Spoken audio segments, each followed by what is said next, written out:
Ahoy, landlubbers! It's me, your Captain Vasco. Isn't it great to be here in 2025? In case you're wondering, it's Friday, March 28th. Good for us. I don't know. It's so hard to be. I mean, positives out of the question. It's like doomsday every day, which is like way worse than Christmas every day. Even though the point of Christmas every day is that you don't want that. I get that. I understand. But if I had to choose between like most type of day repeated ad nauseum and doomsday, doomsday loses most of those bouts, unsurprisingly perhaps. um but yeah, a fun fact that I mentioned somewhat briefly in chat a minute ago, leading up to actually starting the recording, is that it was like a big week for gaming news, all out of nowhere. On, I think that was Wednesday, there was the Nintendo Switch Direct, and it included a really good trailer for the upcoming Pokemon game I'm already excited about, that I'm increasingly convinced actually isn't coming out this year, and they don't want to say that because they keep being like, it's like late 2025. There's no date, but it's like late 2025. It's like late. It's making me think it's gonna be like, okay, like quarter one 2026, but like we'll see how that plays out. But like, yeah, it's basically, they've said that like that entire game will take place in the big city from X and Y, whose name is escaping me right now. I want to say Illumise, but that's just a Pokemon. That's incorrect. And the like Lumios, thank you. The syllables are largely the same, just different order. And it has, so because it's in like the X and Y region, it has mega evolutions, which I like, big fan. But also like the whole Pokemon Z8 thing is also like low key like a ranking system for some sort of Pokemon trainer tournament, and you just go around the city like challenging people to Pokemon battles and ranking up. It's like Battle City, but for Pokemon. It's great. I'm excited.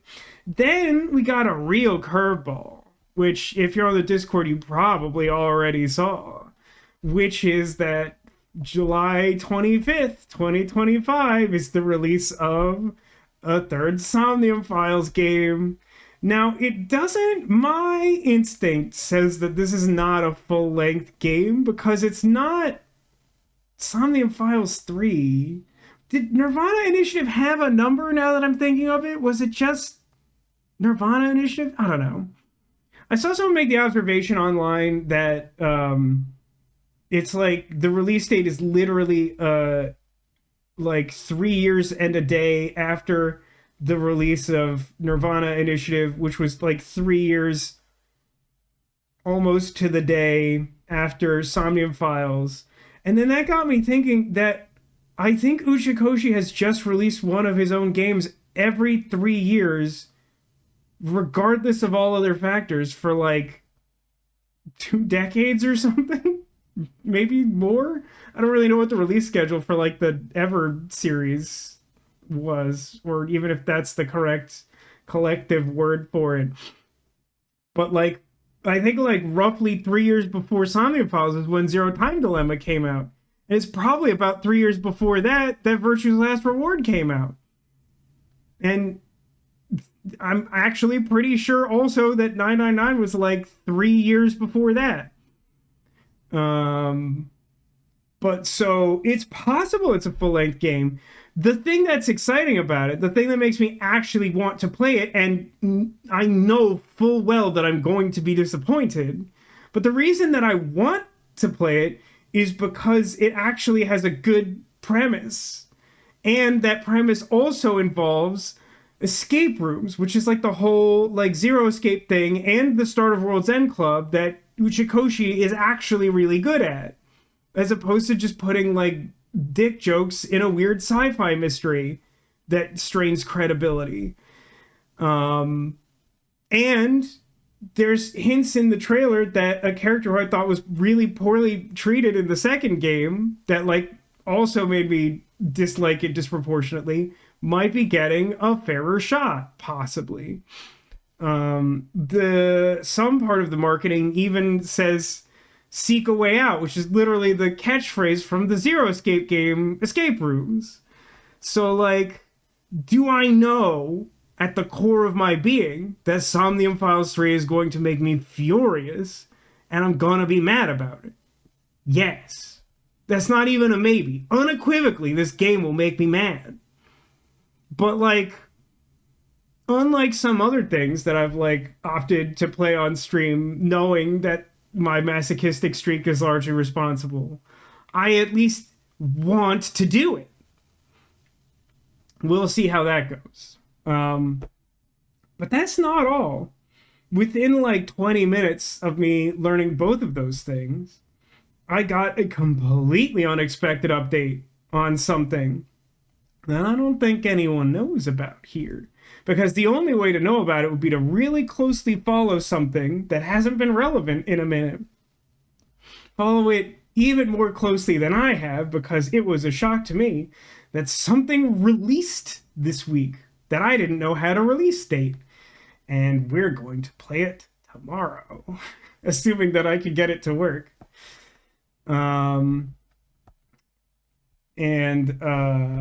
Let's just say it's not, to my knowledge, a sequel, but it's also kind of a sequel to a game on the relatively short list of things that I've played on stream that I left with a like more positive evaluation by the end than I had in the start or middle. Like, it got better over time and I really enjoyed it. There are many games that I've like liked consistently throughout, or liked in the beginning and hated it by the end, like Rain-Code, everyone's favorite Rain-Code.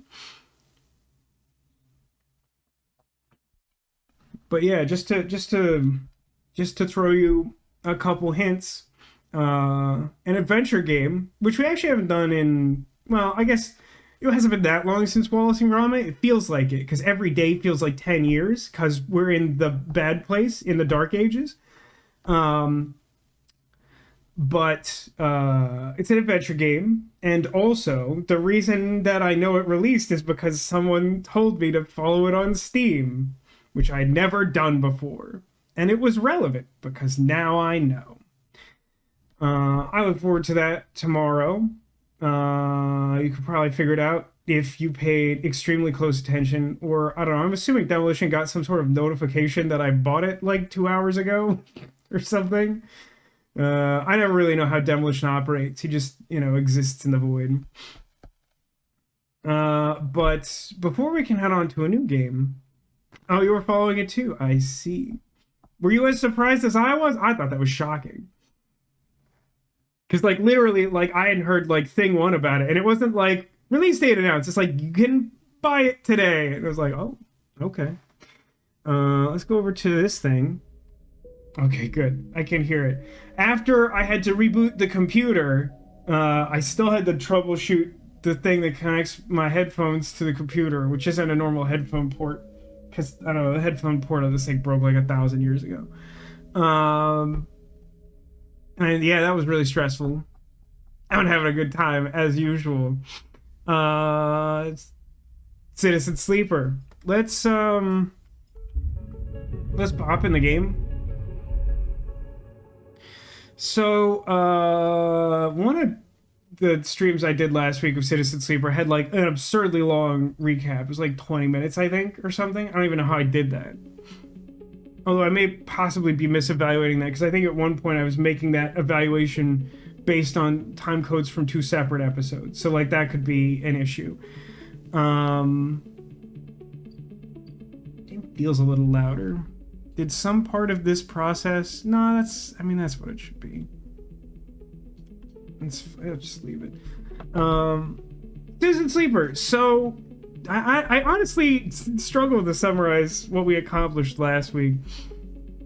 I mean, we ultimately sort of pressed our luck up on like the top side part of the space station. Oh no, we're on the far ring. So there's like, we have this like ring-shaped space station that we've been living on since we escaped from our indentured servitude in a futuristic space corporation. And we did a bunch of work fixing up a spaceship. We were promised that, like, by, you know, being a qualified worker on that ship, we would earn a space in, like, a raffle to, like, work on that ship and blow this pop stand. And basically they, like, lied to us and, like, wanted a bunch of people to build them a spaceship, and then we're just gonna, like, do their own thing. Which is, and this is true, not cool. But we eventually, like, found a way to gain enough familiarity with the space station to gain access to the central hub where that spaceship is docked, and, you know, we've got some forged tickets to get on the ship in, what is that, 1, 2, 3, 4, 5 days. Our credentials also include passage for Mina and Lem, who are, like, our primary goal. Not because that's what the game tells us, but because we must protect Mina and Bun-Bun, her rabbit friend, at all costs. But in that process, we did several things. We met a vending machine last week who we befriended, like, liberated from their confinement in a vending machine, put them inside, like, the AI core of a spaceship, and then, like, did a whole bunch of hacking nonsense so that, like, the, like, security protocols of the station wouldn't keep trying to kill us for, like, doing computer-related tasks. We eventually, like, trapped the security system in an endless loop that's a fate worse than death, which is super fun and definitely makes us the good guy.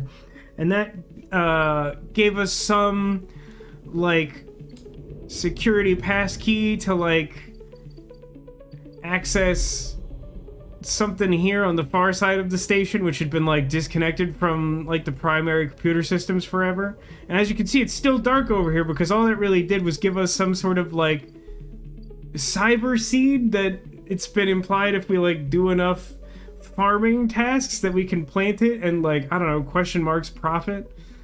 I think it was sometime during our expeditions last week that we heard what appears to be, like, the last of the stories you can have with our mushroom husband Emphas, who's now just, like, our bro.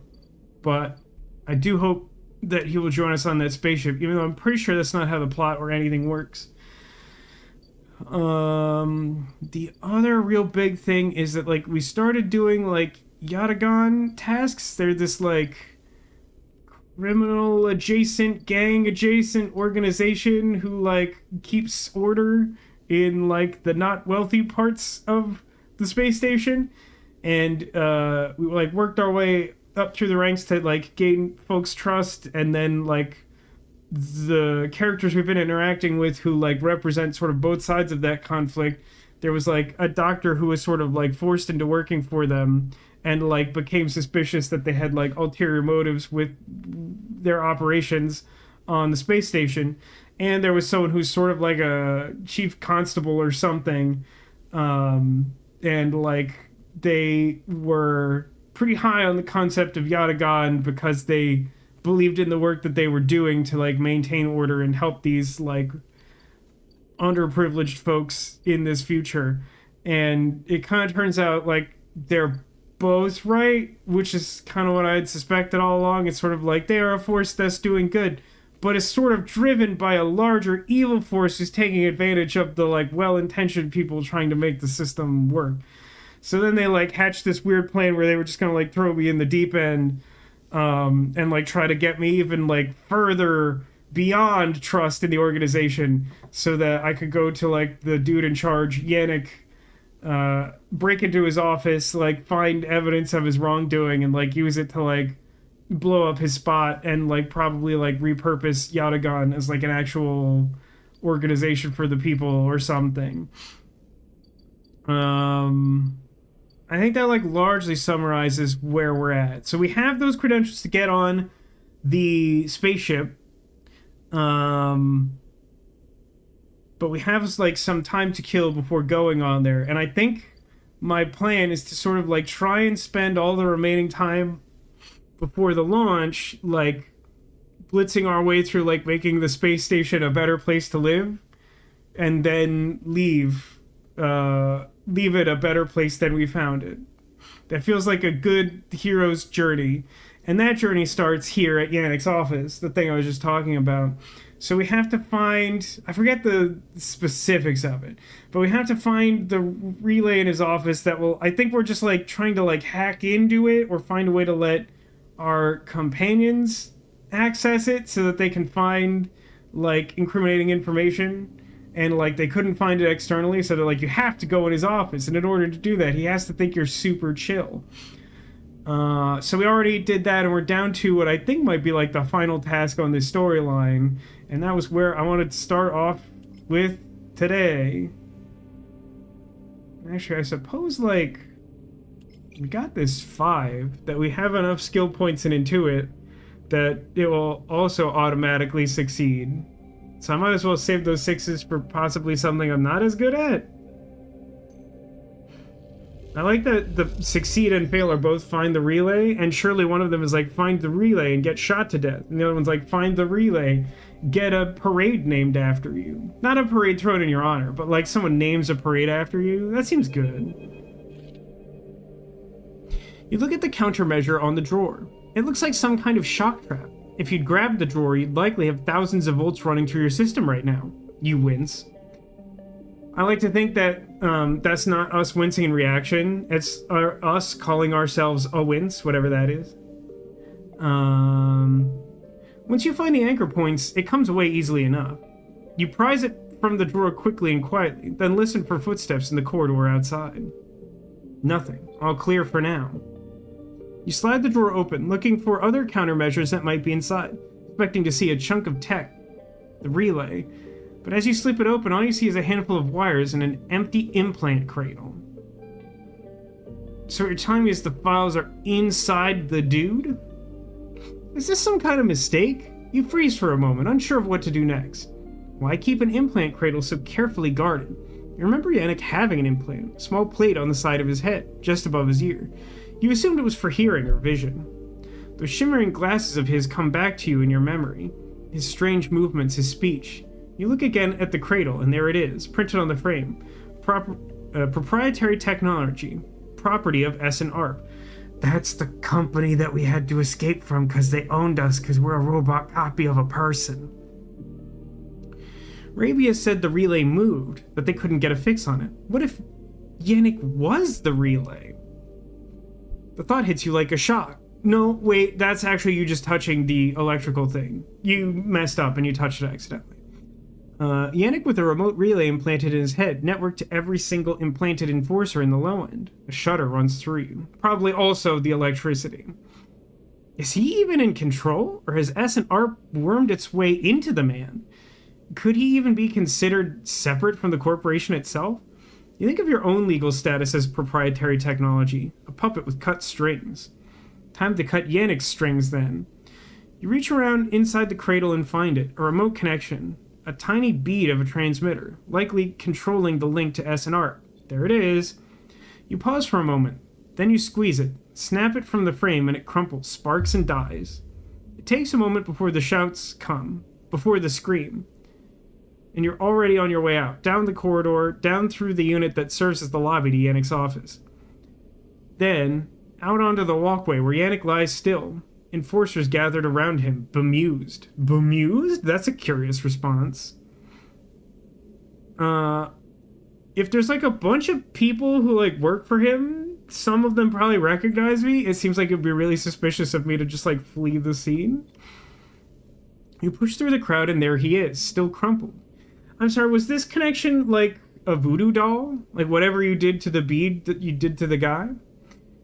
You arrange him a little, lie him down properly, feeling how thin his body is under his suit. You wonder how long he's been like this, a puppet for S&ARP. With the connection cut, nothing remains but his body, which means that Yannick the man was gone a long time before now. You place a hand on his chest. You're sorry for him, but it's done now. And you did not kill this man. I mean, I definitely understand the argument. I think it's also a little debatable. You've seen enough. The connection is cut, and whatever Yannick was or had become is gone. Your anger is a hard core in your chest, and all of it is focused on S and R. I kind of expected that to go differently. Okay, so like in 4 days, something will happen to the low end.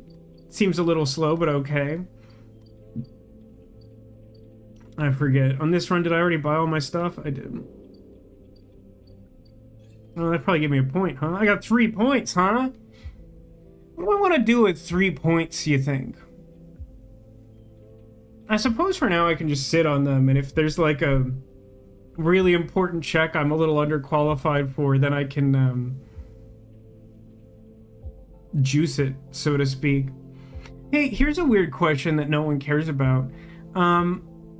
In the 0 column, sort of to the left of the skill tree, I have just like 5 numbers, 1 for each skill.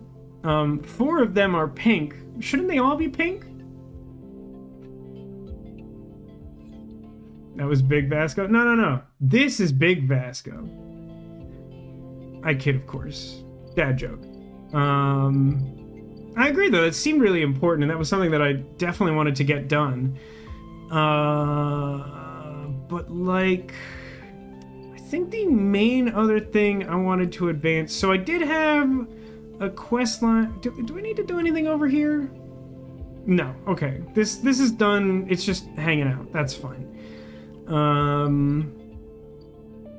So there's... Oh, I guess you just, like, left. It's, not R1, L1. Expose... Speak to Arabia about what happened. I don't know why that takes 4 days, but okay. Find Ashton.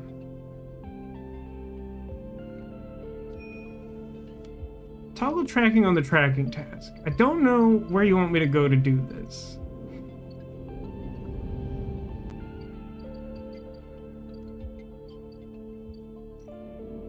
Wild margins. Oh yes, I forgot that this was a node. So it's just like there's sort of a space at the edge of where like people live in the station, and you like try to track him there by doing dice good. So I could do that. Like that would be cool too. I think given the amount of time I have, not you. I think given the amount of time I have, I think I'd rather like spend extra stuff. What's the one I actually want? The aviary?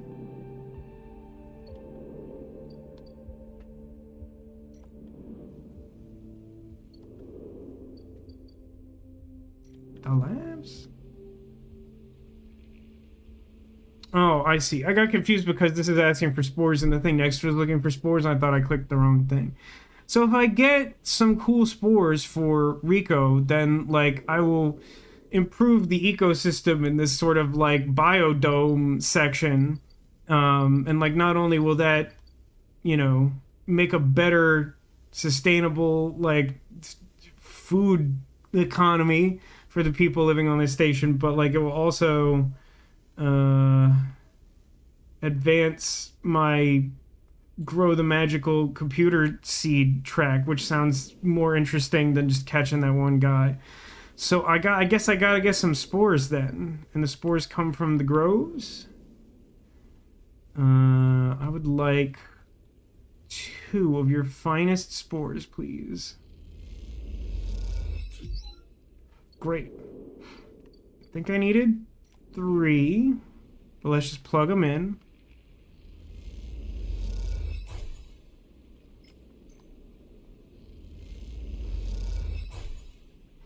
Rico is grateful for the contribution. Sleeper, you warm my heart with each delivery.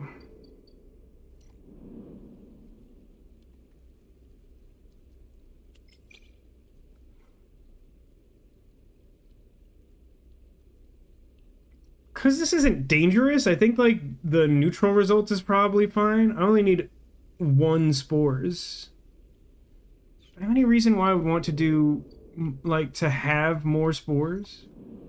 All it would let me do is grow more mushrooms. And I don't think I care about that. But then I guess also, what am I doing with a 6? Like, I can spend my worst die to just like get extra energy. But like, what? These are the. I mean, I guess I could use the 6 to like hunt the guy. Try to do everything. What if everything I wanted came in a rocket can? Oh, but I also have like build the apartment. I'm told something fun happens if you build the apartment.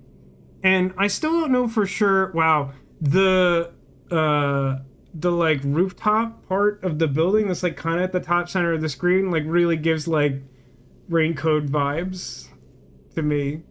You know, the place they take you like right near the start of the game when you get into town.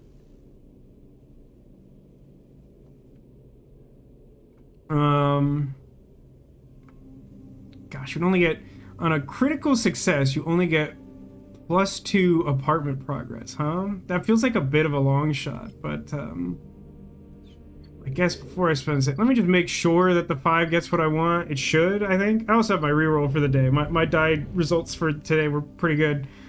So I need this one, and I would like to give. I'd like 1 spore, please. I got 2.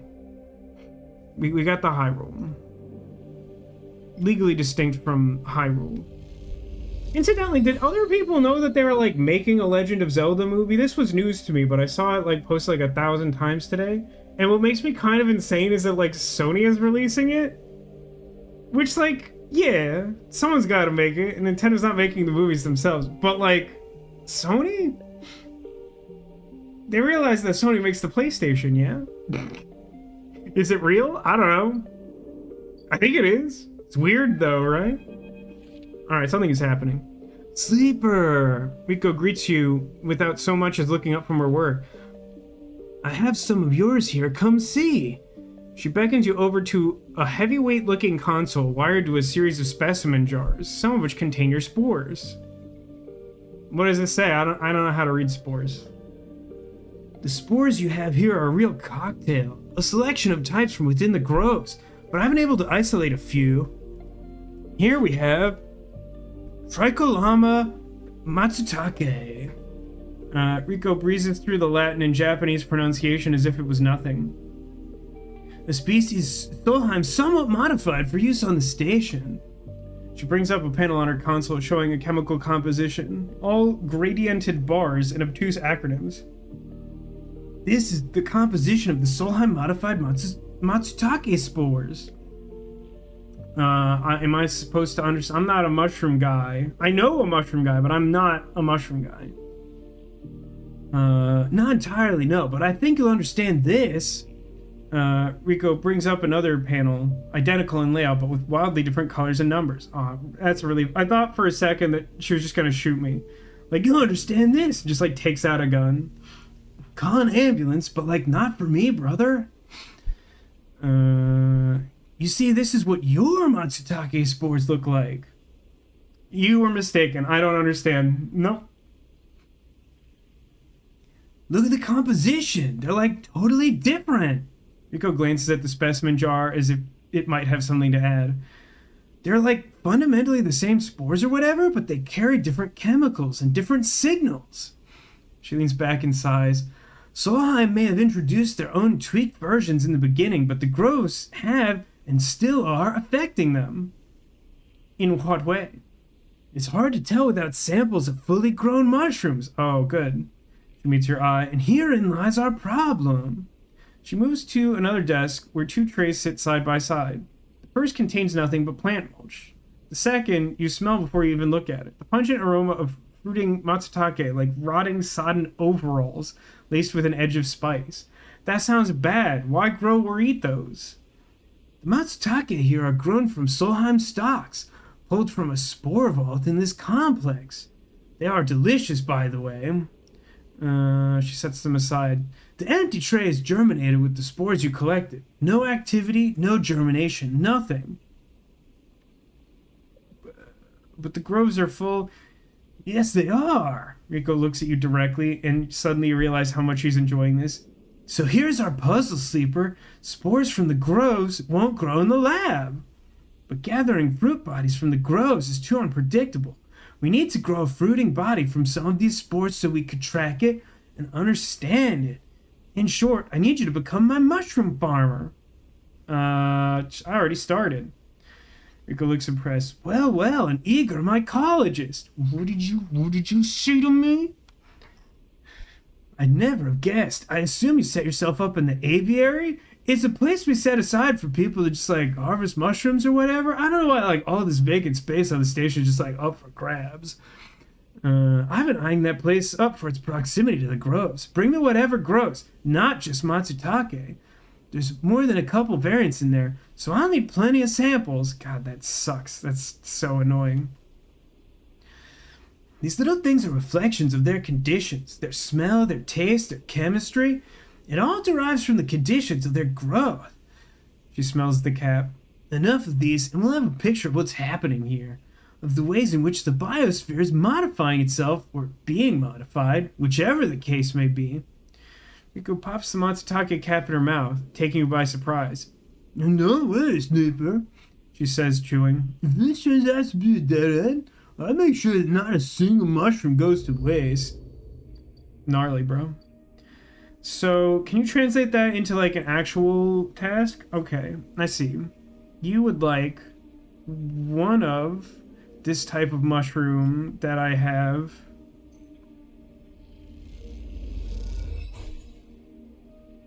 Oh, that's word 3. That's fun. And also another one of that same thing. Okay. Now it turns out that I don't have any more of that. I have some other... What was this other thing I got? Club head caps. No one wants these club head caps for anything. They're just garbage drops.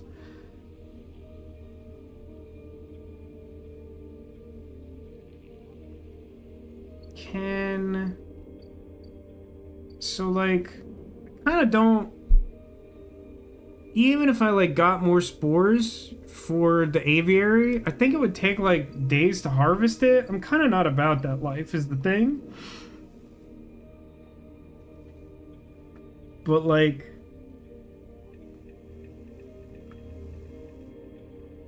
Okay, here's what we're gonna do.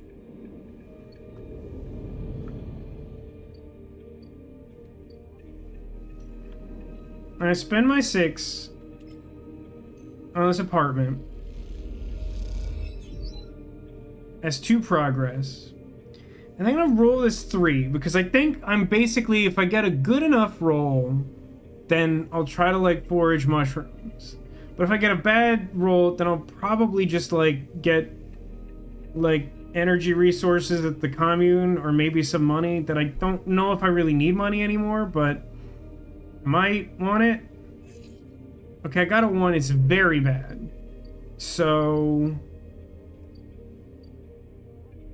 Hang on. I do have a skill now that lets me, like, get energy from engage action. So if, like... something was an engage action, that'd be good. So I can...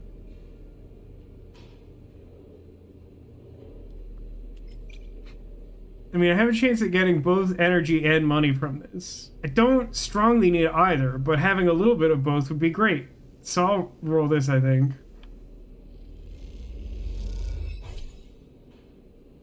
That was a medium outcome, and I did not gain energy. Fair enough. So that's all my dice for today. I'm gonna go back to... I have like 2 homes now. Very fancy. Tax is super complicated on this space station.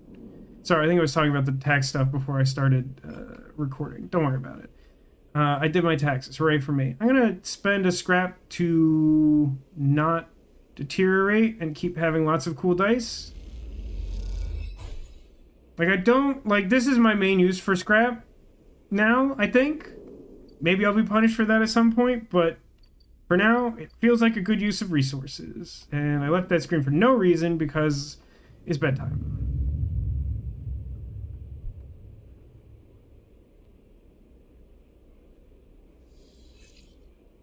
Those rolls are not good. Those are not good die rolls at all.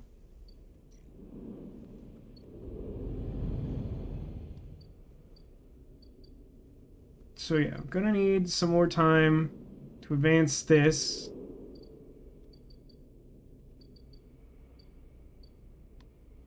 Just making sure we're something like 4 days off of this. Yeah. Yeah, we'll fix the low end like the day before things come to a head with the spaceship, which like we may like. It's hard to say like that plan could succeed, or maybe we only get Mina and Len on there, or maybe it gets like complicated and bad. I don't know. But I think like most of our rules at this point are. I mean, at some point we gotta get some amount of energy today, or else we take damage. Which can be like any old bad die roll. But we also, like, I think we're mainly focused on building the apartment and doing mushroom things. Hashtag mushroom things.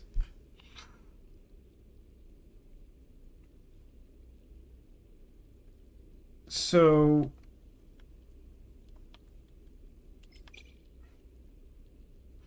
four is good enough here that I think I should spend the 4 and see if I get...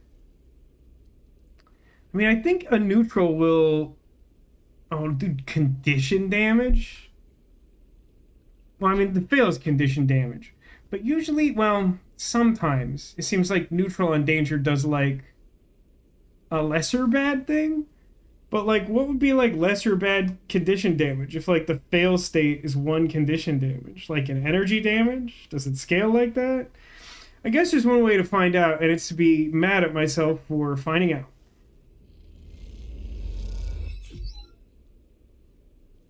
I think that was, like, high roll.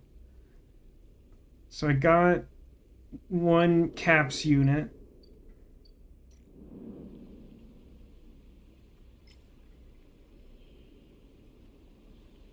Oh yeah, it already slotted it in. I got confused why it wasn't in my inventory. So that gave me 2. Okay. So now I'm gonna roll again. God, those are also bad rolls. They're not good rolls. So let's... gonna slot another 6 in here. Get some fungus. Ahoy, Haggis, welcome to the stream. Thank you for the 87-month resub. Miss Benman, I hope you're doing well. Finished my trek around the globe and undergone memory removal surgery. I'm certain I'm not going to learn anything horrible has happened in the last 6 months. Yeah, no, that memory surgery is a great investment. I, myself, have been trying to invent the Somnium machine, which I still don't understand why it has... a nonsensical side effect that's so dramatic is clearly a separate type of technology than what a Somnium is. And if you missed it on the Discord, which you probably didn't, more Somnium files this summer. Did you hear the third Somnium Files game is coming out? Yup. The community at large is unclear as to whether it is a full game or like a spin-off, but I don't know. I'm not sure. What a weird development. What's crazy about it is, like, to my knowledge, it wasn't even confirmed that they were working on one. Like, after the last one, like, the last one was met with, like, kind of mixed reviews, even from, like, the diehard Uchikoshi fans. Like, there are a lot of people who are like, this game is, like, equally great to all his other games. And, like, I don't know how those people live, but it must be great for them. And then there were, like, people... who are like somewhere in the middle who are like, I like Somnium Files as much as his other games, but like this one was not as good. And then there were people who are like me, who are like, what is this twist? Get lost. Oh god, why? So like to my knowledge, people kept being like, I hope there's another one. Who knows? And then they're just like, it's coming out in July. We secretly did a whole one of them.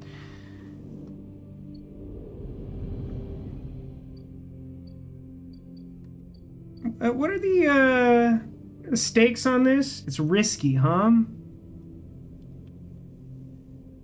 And it's minus energy. I mean,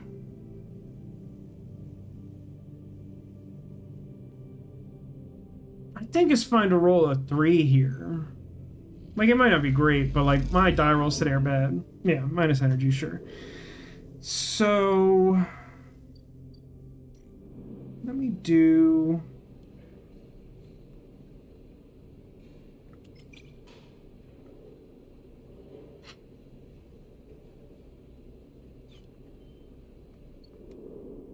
How is that considered risky if, like, the worst case scenario is, like, less money? I'm gonna go over to the other side and, like, roll my, like, free commune energy for the day. Oh no, a bad result of exactly the same as a good result. And then... No, you know what? As much as I'd like $6 US, I'm just gonna jam this other one in here so I don't have to worry about energy tomorrow. And hopefully, like, get better die rolls. Oh, hey, I got... Oh, this is an engage action, so I got the bonus energy, lol. Okay, great. So we're in good shape for energy. Money's whatever. Let's go to bed. We're going to spend another scrap. I left that screen for no reason a second day in a row.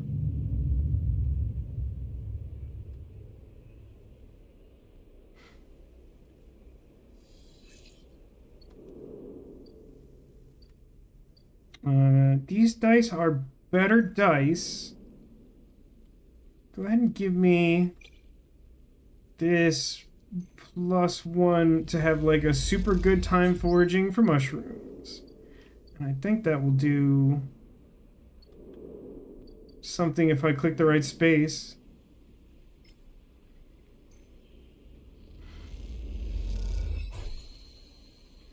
He says, I've been playing a lot of Aliens Dark Descent lately with real-time tactics. Coincidentally, my wife is also away for a week at a con in Chicago. I realized 10 minutes ago I might not be the smartest idea to fill my subconscious with xenomorphs while I'm alone in the house for days on end. What could go wrong? You had that surgery where you don't remember stuff, so nothing can scare you or something. Am I understanding how memory works? Rico meets you at the entrance to the lab, leaning on her crutch with a glint in her eye. Walk with me, sleeper. I'd like to tell you a story. She makes her way back down the corridor that leads up towards the main commune building.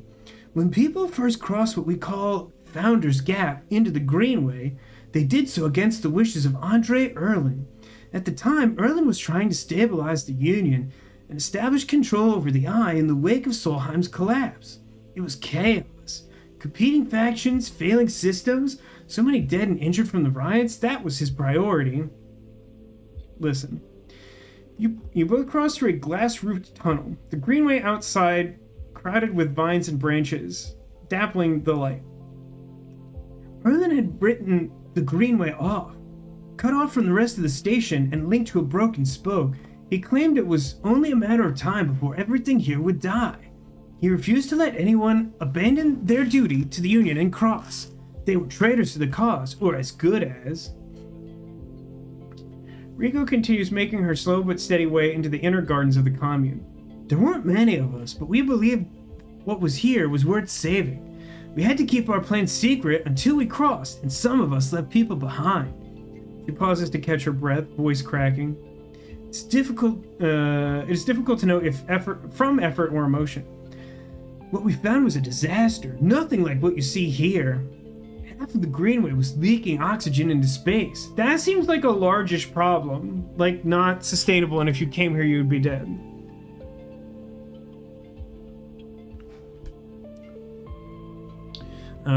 The other half was a swamp of mulch as decaying matter clogged every system. We worked hard, we lost good people, we cleaned up and closed up, but it was never going to be enough.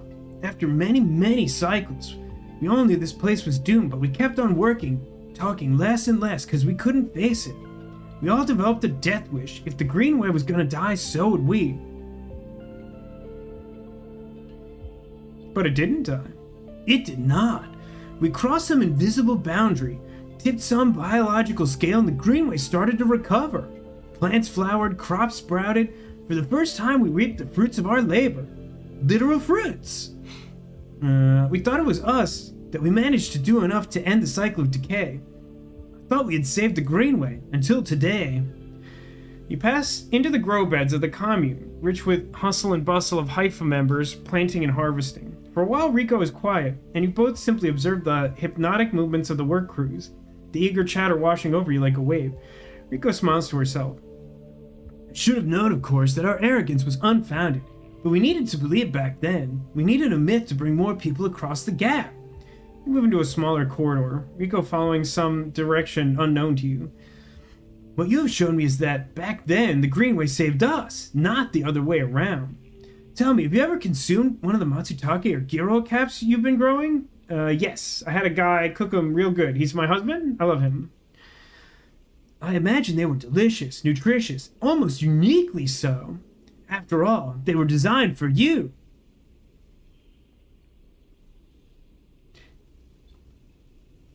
Rico has a mischievous look. At first I thought it was the location they were grown that made the mushrooms from the aviary, from the labs, or from the groves different to each other. But what I've come to understand is it's the person that's growing them. The matsutake and the gyro caps you brought me are totally unique, containing compounds never usually found in specimens in my possession. Many of these compounds aren't even digestible for humans, but for a sleeper like you... Rico smiles as she leads you into the internal garden of the commune, where the Haifa members have planted species from all over the greenway. Back when the tide turned, when the greenway started to recover, we all felt something, a response. It was as if the place was not just alive as the forest is alive, but alive in other ways, communicative, responsive. We shrugged it off at the time, but now I understand why. Rico stops and turns to you. This place is responding to us, adapting itself to us. It is growing fruiting bodies for you, for me. It's adapting and changing. It is, in short, displaying all the signs of sentience. The greenway is sentient? Perhaps not the greenway, but the ecosystem itself, or something within it. Rico sits on the bench within the peaceful gardens and gestures for you to join her. When you have been growing the gyros and the matsutakes in the aviary, those species so familiar to the greenway, have you discovered any others? Yeah, I got these, spadeback caps or something. They're garbage. No one wants them. Rico could barely contain her excitement. I should like to see those. Please bring me some the next time you're here. You look around the garden, amazed at the sense of peace within it. Rico interrupts the silence. Hey, listen. There's a species of mushroom I haven't seen in years. It's a dark short, shaped like a club. We first found it in those early days when we were working to save this place. It was around the time that we started to lose our first members.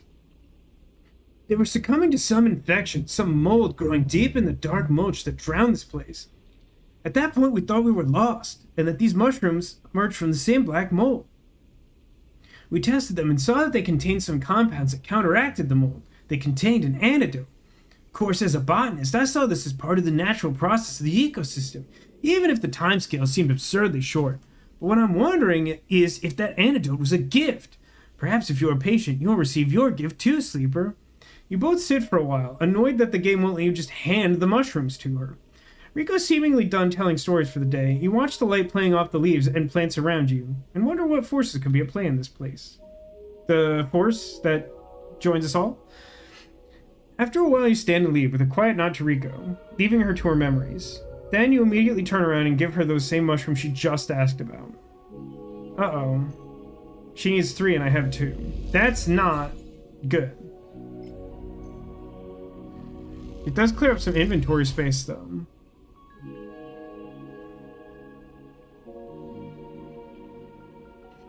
It says, a couple of days ago, the power went out and I was laying there alone in the dark at times waiting for telltale hiss of a xenomorph to hallmark my death.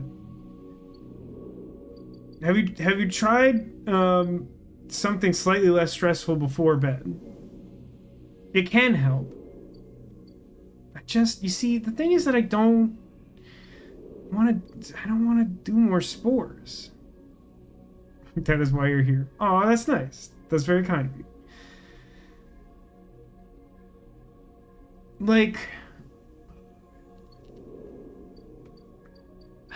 This is rough, man. least the sect to do is sleep in my hands. That's a dangerous proposition, but there's very few things in this game that have been upsetting, and most of them were at the start, I think.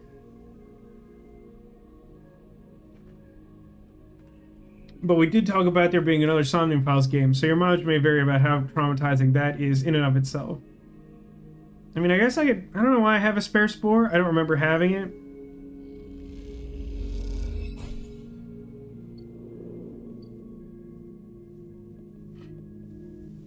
Vasco about to be like, ooh boy, hey, it ain't Valentine's Day, but let's play Alien Isolation again. Ooh, interesting. Hadn't considered playing Alien Isolation again. I actually find that game far too stressful. I mean, I typically don't like horror games very much, but like the like mechanisms that the xenomorph in that game uses to hunt you, like it's too much, man. I'm not a fan. I don't know what to do with my dice. I think I like barely have enough time that if I get a good mushroom harvest, I could do something from here. Was that in the game? That just felt so loud. What's going on? Oh, it's the hacker guy. I hate that guy. He sucks. So this is like 2 days, which means 3 days up here? You might not have enough time.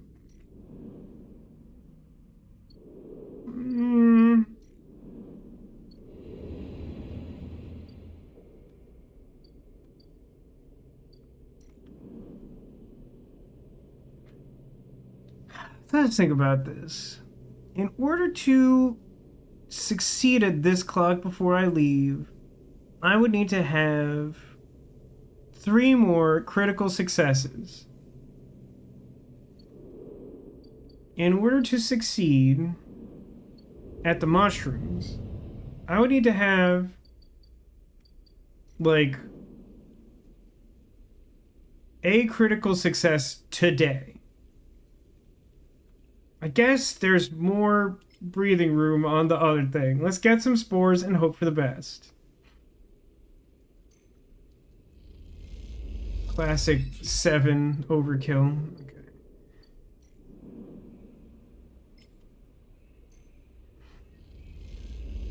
Input spores. Input spores. So now that creates... Oh no, that's like more clock days than I thought it was. Well, that was a waste of good dice.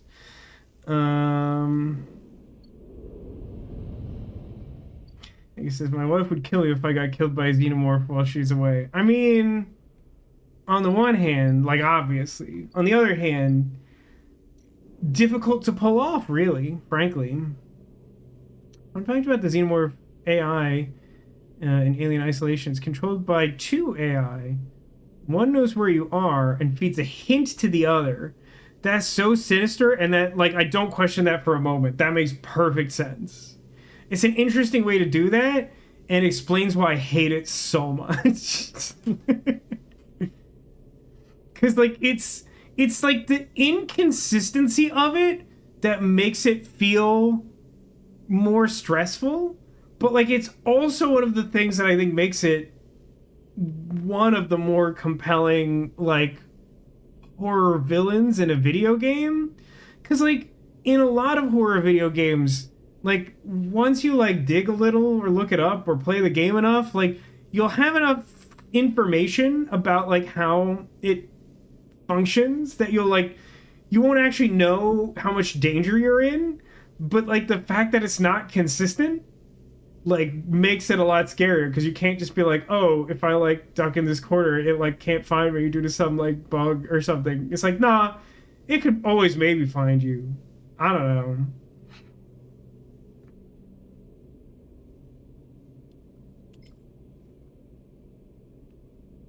Endure, huh?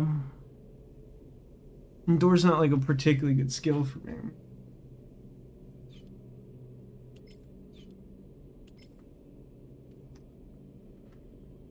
I mean, like, 75% chance to have a good outcome here. But if I don't get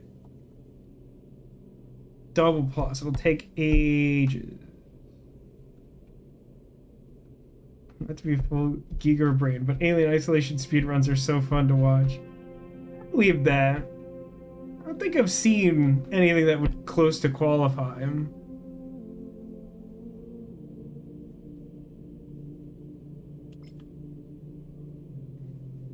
Obviously, we'll just high roll this one. Like I said, obvious. Now let's reroll these ones. That's pretty good. That's pretty good.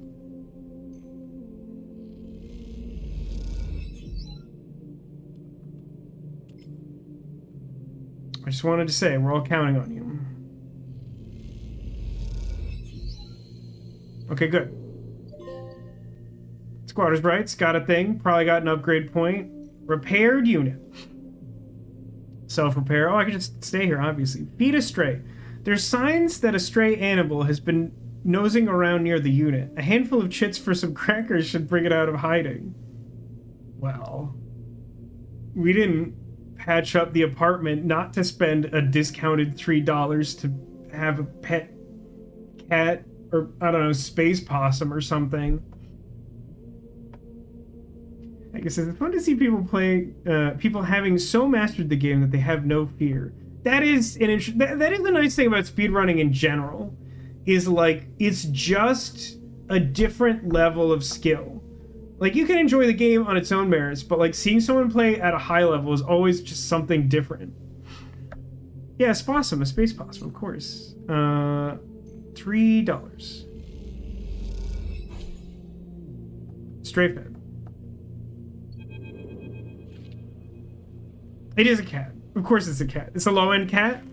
I don't like the description low-end cat. It makes it sound like a used car model or something. The stray hops up onto a work surface and looks out the unit's small window. It doesn't acknowledge your presence because it is a cat. It just sits there, beside the tray of crumbled crackers, staring out at the low end. What is the cat's story? Are there more on the station? Are there like 17 outdoor space cats? You haven't seen another in the low end, but in this vast megastructure, that means little. There could be like a whole colony of cats. Like, there used to be like 34 cats in this unit I fixed up, and now there's not maybe that many. You look at its sleek dark fur and sharp eyes. It doesn't look ragged, it looks at home. In fact, its presence in the unit makes you wonder if this is the stray's apartment in which you're squatting. This feels remarkably relatable. Watch the stray. Though the stray is looking out at the station, you feel its attention on you, waiting for you to spring your trap. You remain relaxed and watch as something flickers in its eyes, perhaps the reflection of a passing ship. I don't remember when it was. It was like around the time I moved here, but I remember reading that like if you want a cat to know that you're not a threat, then you just like blink at it a lot. Because like the maintaining eye contact but showing that you're not like watching it or whatever, I think is supposed to make it think that you're like not a predator.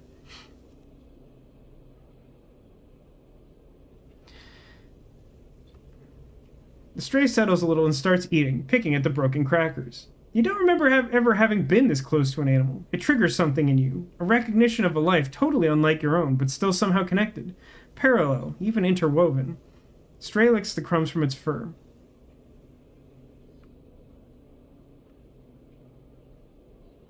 Do you like it here? Stray flicks their tail at the sound of your voice. It's hard to imagine the stray liking anything, or at least being vulnerable enough to admit it, but the stray's pleasure at existing here in this place shines through its every sinew. It is not that the stray is always happy on the eye, but that the stray is engaged by this place. It is alive here. Agus says, my cats have so trained me to do that. Now I do it with my infant niece. It does not work with my infant niece. I have like a weird relationship with cats. I have a couple friends from college who I don't see all that often who like ended up with cats at various points when I like visited them. And like I don't know like what to do around animals. I wasn't raised with animals. I'm allergic to anything that's cute basically. If I lived in the Pokemon world, I'd like my only Pokemon would be like pure poison types. It's like the only way I could survive. Um, but like I don't know, like I have these like weird instincts of things to do with cats, and then they always like me. But like they're things that people are like, you shouldn't do that. Cats hate that, and then they always like me. And I'm like, I don't know. I don't understand. Your eyes. You turn your eyes to the window, the one that the stray looks out of, and you both watch the stars and ships together. You feel something pass between you and the stray, a kind of acknowledgement of each other, a sense that each of you might share something with the other, a point of connection. Oh, the cat has a node in it. I can hack the cat. I also can't help but notice that cat who befriends like clone of human consciousness in robot body it's just the plot of Stray. Then all at once the stray yawns wide, hops down the unit, and brushes along your legs. Then it is gone out the unit door and back into the corridors of the low end. Bye, Space Cat. Well, I have nothing to do, which makes sense, because I also have none energy. It would be good if I could build another spaceship mind thing, but it doesn't serve any immediate purpose that I'm aware of.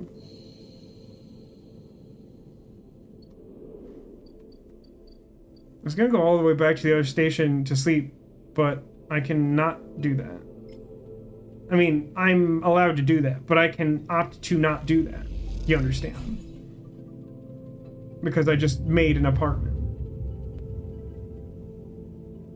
You fed the cat 400 shits of crackers in one cycle, and sadly nothing happened. Well, it had to be done for science, right? I guess I should see, like, what's going on with this guy. It's been more than a few cycles since Feng confronted Hardin, and the silence since has been noticeable. In your time with Feng, you haven't exactly found him to be reliable, but you did expect to hear the end of whatever plan he'd put into action. But if he won't come to you, you think as you approach the Havenage building, then it's time for you to come to him. After all, he did promise to fix your tracker, and you're getting nervous. As you approach the bay doors, you see them open wide, and a light pouring out of the once dark room. Stacks of servers and terminals sit outside the bay, suddenly robbed of their mystery by the bright floodlamps. A figure in Havenage security fatigue steps out of the bay, as you get closer, staring at a stack of hardware.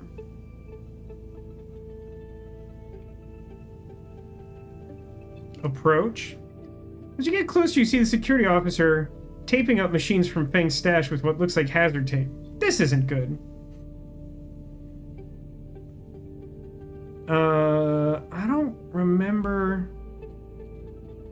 What voice did I give Hardin? He didn't talk for very long. Anyone remember what this guy sounds like? You talked to him for like 3 minutes or something last week, and not any time before that. Older? What is a Mr. Bean voice? I mean, I guess he like occasionally like has a guttural utterance. It's so funny for you to mention Mr. Bean, because like I just like probably minutes before I went live got served by the YouTube algorithm like a YouTube short of Tom Walker, the guy who does what I call GTA fast, Grand Theft Auto, but all the cars are much too fast. He does other like meme streams. He's quite brilliant. You should check him out. But like he had some like driving game where there was like a challenge to drive a car in the style of Mr. Bean in the Mr. Bean episode, where he like sat on top of his car because it was too full of stuff to sit inside of. And like he dressed like Mr. Bean, and he like rigged up like a steering wheel video game controller, like the way Mr. Bean was steering with his. It was just like this is such a crystallization of what Tom Walker's whole like oeuvre is. It's really perfect.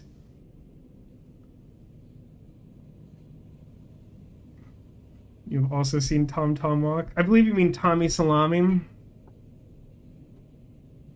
Yeah, you saw that too.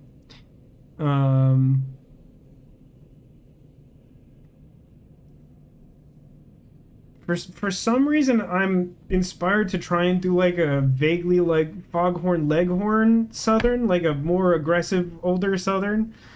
You again. Hardin is there, leaning beside the bay entrance so calmly you barely notice him. He has a slate in his hand, an inventory of seizures scrawled across it. Predictable. Further evidence of Fang's collusions. You see another security officer come out of the bay and take notice of you.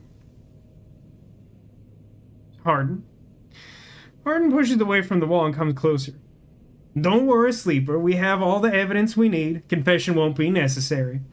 He gestures around the stacks of hardware. Spying on fellow Havenage members, hoarding Solheim materials, an obsession with corporate data.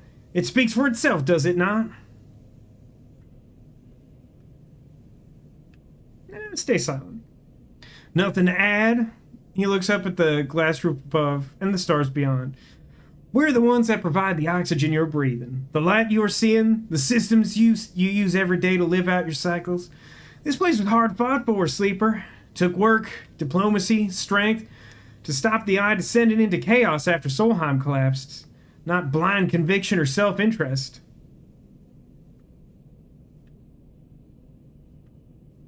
I'm not all that attached to Fang, but I do feel like Hardin is probably self-interested. More accusations. What have you achieved, Sleeper? Your entire existence is proof of your self-interest. Signing yourself over to be emulated rather than work yourself.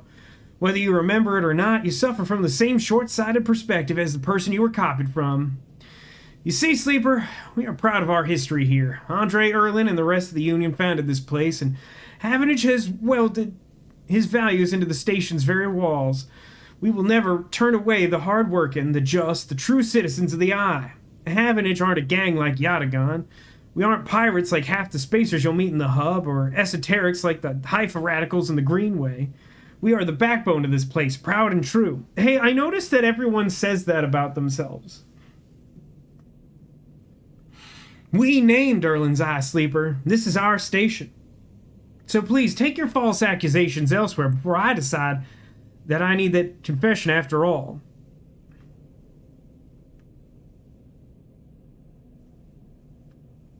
Stay silent. If you have any pride, you'll give up Fang the moment he contacts you. You know where to find me. With that, Hardin turns his back and walks back towards the security officers, ordering them to continue to clear out.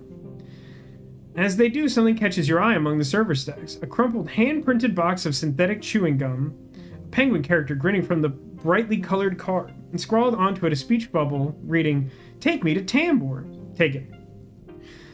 Now we have to find Jeffrey Tambor. I'm surprised he's also still alive after such a long period of time. Actually, okay, now this is a question of taste. Is he still alive? He's an older gentleman.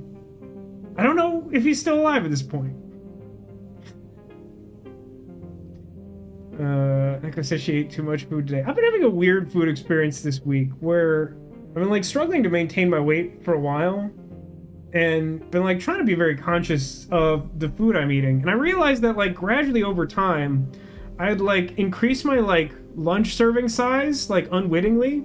And then like when I like reportioned it and calculated correctly and was eating like half as much lunch, I felt like more full all the time. I can't understand why that's true. I don't know what I did. Is Jeffrey Tambor the one who played everyone in DS9? I don't remember that episode. I know Deep Space Nine probably the least of all second stage Trek. I've definitely watched all of it, but I don't remember that episode. I mean, he's like the dad in Arrested Development is the main thing most people know him from. You carefully pocket the gum box, making sure no one's watching, then turn away, just as another stack of servers is wheeled out of the bay. What have you done, Fang? And where's Tambor? Tamil. Do I have to, like, figure out where that is? Because I don't want to. Oh, hang on. I already know where it is. Hand in gum box. You feel stupid doing this, but the penguin says take me to Tambor. And this is the only Tambor you can find. Input 1 Fang's gum box. What a curious command.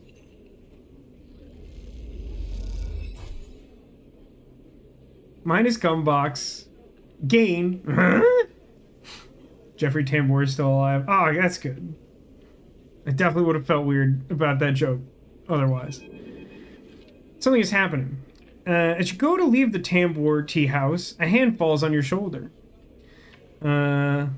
Sleeper! Fang hisses from behind you. How did you find me? The penguin. Penguin? What are you... He thinks for a second. Oh, do you mean... He mimes throwing gum in his mouth. This wasn't meant for you specifically, but... Look, it doesn't matter. Let's sit. Fang guides you down a set of stairs to one of Tambor's lower levels. The tea house is stacked with curved mezzanines, all connected by a central atrium. The levels are filled with makeshift booths and bars, and conversation bounces busily off the metal balls. Sorry, metal balls. We were doing an alliteration thing. I got carried away. Fang sees you looking around. This place used to be a fuel tanker's main drum, hence the name, the tea house. The tea house part is a bit of a misnomer, though. You can get anything the eye offers from this place, but real tea isn't exactly readily available.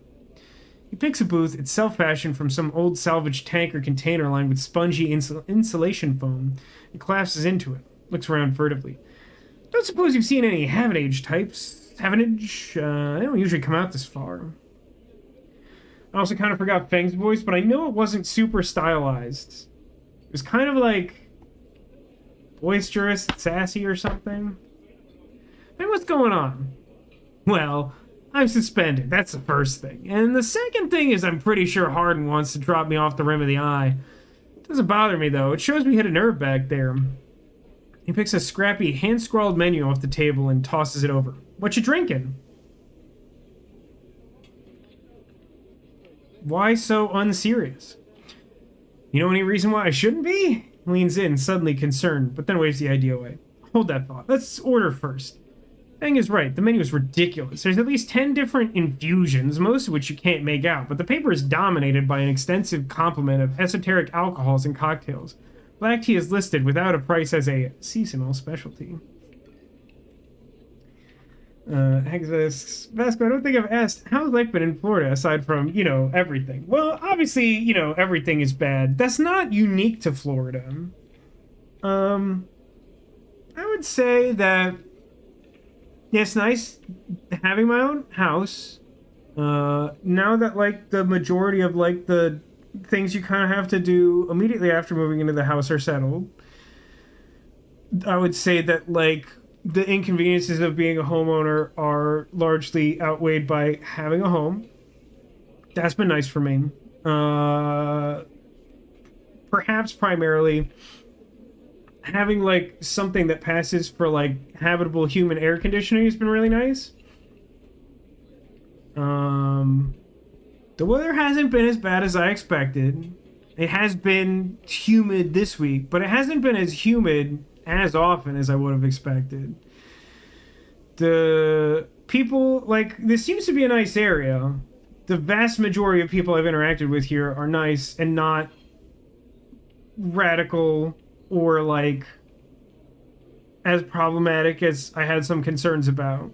That isn't to say that there's not a contingency of strong, opinionated folks, but that is also true everywhere.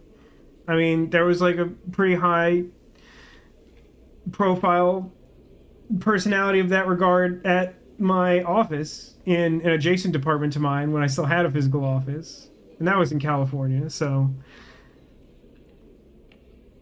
having a home is good. You saying socially active and found a D&D group? No, that is the thing I've probably struggled most with outside of the whole, everything.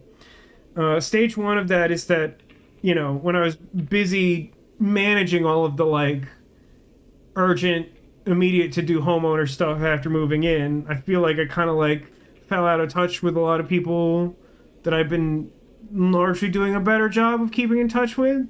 So step one has been, trying to stay in contact with them more. That's been difficult recently because of the first major depression relapse in a long time. But I'm making, I think, a commendable effort considering the strengths and weaknesses I know myself to have. I will say that the new Magic set coming out is so compelling that I think I might finally try and find a game store to go to. for like a pre-release, which I haven't done since COVID, which is a troubling amount of time. But yeah, I don't know. I mean, in a lot of ways, it feels like kind of a lateral move, but with like the benefits of like being a homeowner, feeling a little more secure in certain ways, but also having like some issues. It's definitely nice to have like, as pathetic as the space seems now, because it hasn't been super high on the to-do list, and I do really want to like spruce this office up this year. It has been really nice to just have a room and like a desk, like have a desk for the computer that I use to stream, and not like a tray table on an ottoman with my chat monitor, and then like a dinner tray, like a folding dinner tray with my keyboard and microphone on it, and then use my living room in its entirety as the room that I stream from, because that's what I was doing for years in California in my one-bedroom apartment that cost slightly more to rent per month than my monthly mortgage payment here in Florida. But like, yeah, I mean, it hasn't been perfect, but there's been a lot of good here. I mean, not that long ago, my sister came to visit with her like Disney related magic powers, and we just kind of had like an impromptu like family Disney day, and it felt very much like summer vacations of old. It was really nice. Even like more recent Disney trips haven't always like captured that sort of feeling. So like that was nice. Happy to have you here. Well, I appreciate that, Demolition. I'm happy that anyone cares. We've been getting some comments on like old like Renegade Constabulary videos and stuff lately on YouTube, and I haven't been especially good about responding to them. We got like 2 or 3 comments on specifically LA Noire episode 69 Giant Crane Game. One of the comments was literally like, I got stuck here, thanks for showing me how to do it. I'm like, it's remarkable that in 2025 this has helped someone.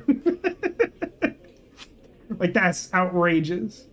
But like someone did respond to a Skylander swap voice video when I made Tech play that together with me, and the title was like a really overt Homestar Runner reference, and they're like, is that a Homestar Runner reference? And I was like, correct. Did respond to that one. I'm really proud of you for sticking through it. Can't be easy moving across the country for the second time. Definitely not. Definitely helped a lot that my parents had committed to paying the cost of doing that, because in my dad's typical fashion, I don't know how much that cost, but I have enough frame of reference to know ouchie wawa. Doing great and happy for you. Totally get what you mean.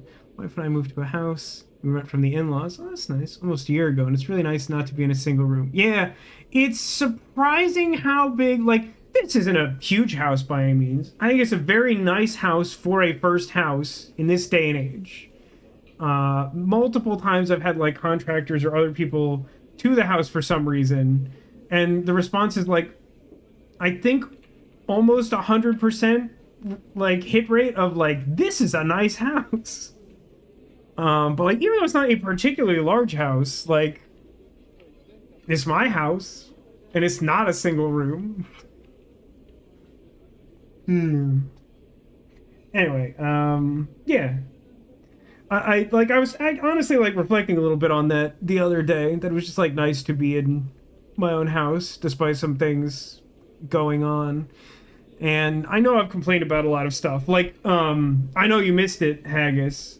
Ping me on the Discord, and I'll send you the private link I have for the stream where I just ranted about, like, 2 colossal problems that I had moving from California to Florida. And, like, one of the big ones was trying to get my car title transferred. It was an absolute nightmare. It took, like, eternity, and, like, everyone was as unhelpful as humanly possible, and everyone just kept like trying to have me rely on a system that was like broken, and no one would acknowledge that it wasn't working. It's the stuff of my sister's nightmares, and to be frank, I think she's dealing with perhaps a slightly less traumatic version of it, but I think she's dealing with something similar now with her complicated living situation. You think it's bad to move cross country twice ever? She did it twice in a year because my sister goes big and never goes home. That's how she do. Nico felt stress on my behalf because of the car title nightmare. Yeah, it was rough.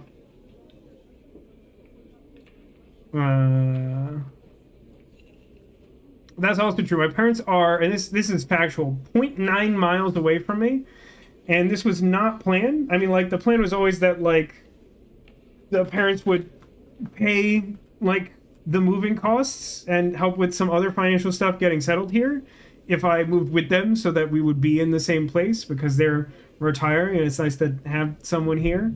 Not that I've been very useful to them, to be entirely honest with you. But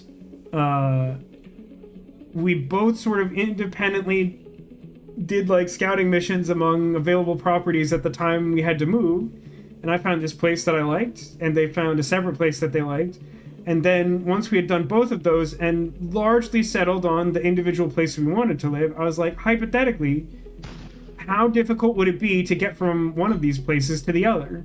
And we plugged the addresses into the GPS, and it was like, it is less than a mile apart. 0.9. Anyway, I guess we're playing a game, I guess. It's unclear to me if we're finishing this game tonight, so I'm fine rambling a little bit. So, you ran into Harden. Was he pissed? Thing doesn't wait for an answer. That snake is so self-righteous, he might actually believe Erlen would approve of his meritocratic garbage. He taps on the table. If Havanage was like it should be, like it was founded to be, they would have shouted him down at any council meeting he dared to mention the true citizens. But I guess his kind run the place now. Again, I'll hasten to point out that fortunately there are no real-world parallels that we have to worry about while playing this game. There's just nothing in this game, or any science fiction for that matter, that ever indicates like real-world conditions via simile or metaphor.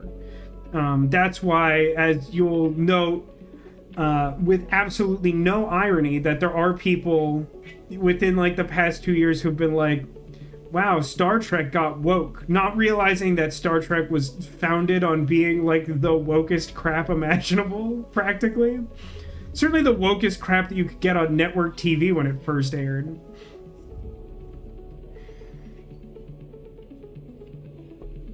I feel with issues dealing with the government on the opposite end. My wife and I are employed by the New York Department of Health. Oh no. With all the political nonsense, there's been a bunch of stress lately regarding layoffs. That we barely escaped. Okay. It's been great. Definitely don't feel radicalized towards political violence. That's good. It's good that you sincerely believe that, for sure.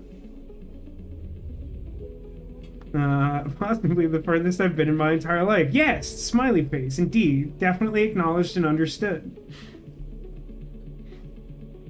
Incidentally, Nintendo has deemed 2025 the year of Eevee, which is interesting because, like, not that long ago, I don't remember exactly what year it was, but we did have a year of Luigi. Does anyone remember the year of Luigi?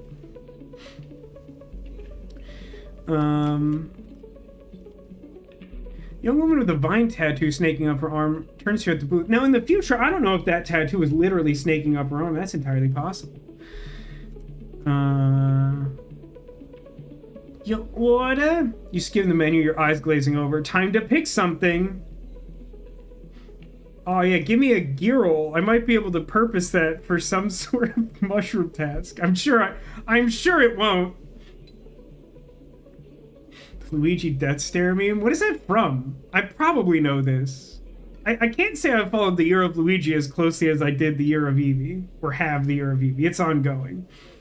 I did recently buy some new Eevees, though.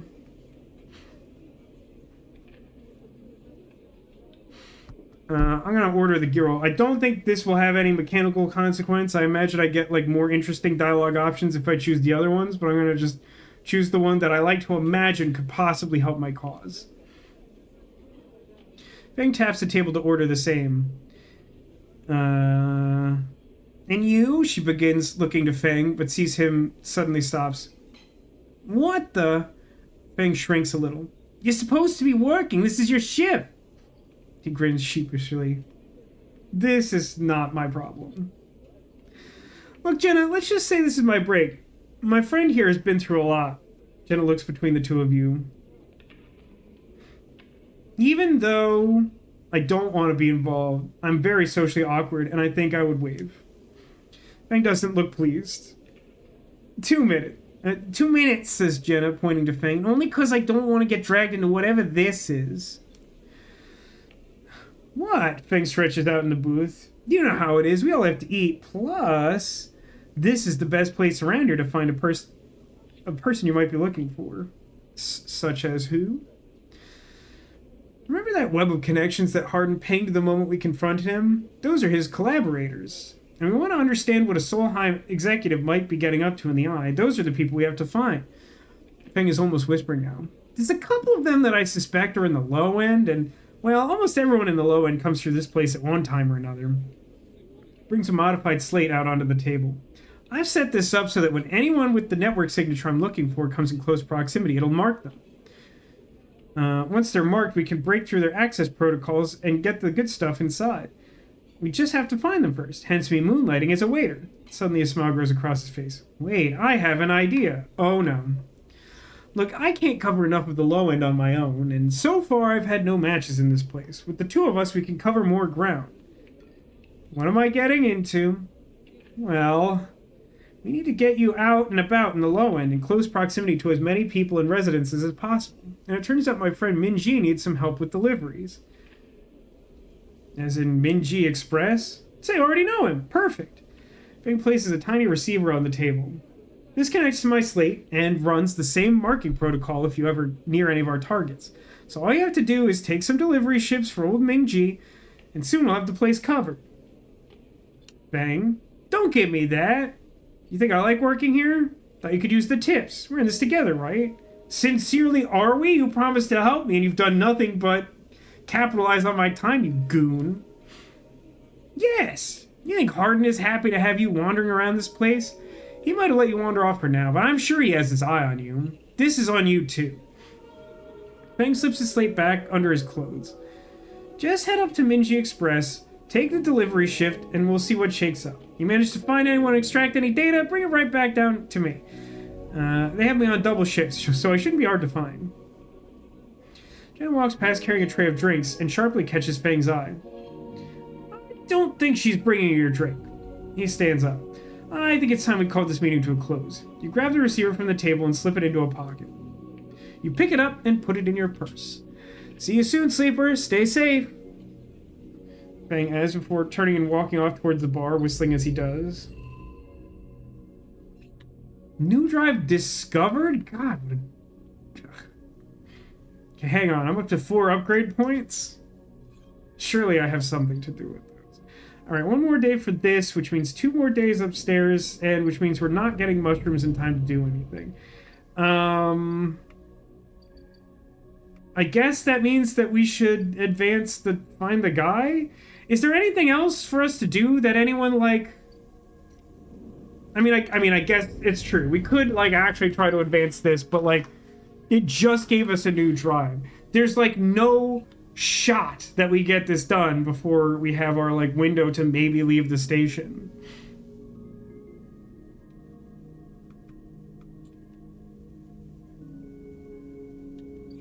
Propose to our mushroom husband. So far, the game has not provided me that option. I can merely continue to buy food. Actually, you know what? I probably could use some money. Maybe I am better off just, like, doing some delivery shifts. Maybe that's, like, actually the thing I should be doing. So, it's unclear to me at what rate the Feng's targets would fill. Can anyone else think of something, like, interesting and worth doing that we're not already, like, actively doing? I feel like I've advanced, like, most of the things I can. I don't think at this point in time I'm gonna, like, start that, like, DLC thing at the far side. I can do the central spoke. Is this interesting, though?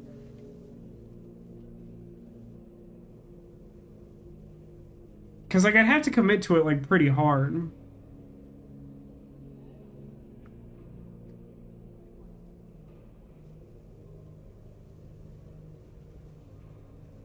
Is one of these better than the other? I guess it would be better to interface, because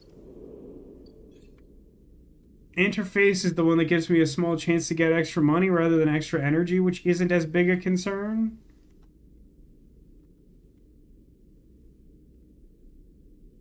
I mean, considering how very unlikely I find it that I would be able to complete the, like, disable my tracker in a remotely timely fashion. Sure, I guess? I don't know. Interface with a +1. Hey, I got money. And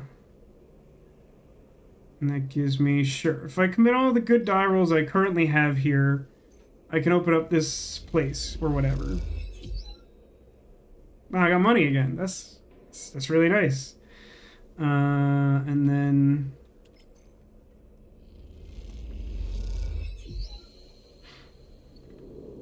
I did whatever it is. Bliss. No way, Moritz. You take those substandard filters back to these idiots who sold them to you. You hear the voice echoing out of the bay as you pass, and moments later, someone who you assume is Moritz drifts out with it, dragging a pallet of filter cartridges by a tether.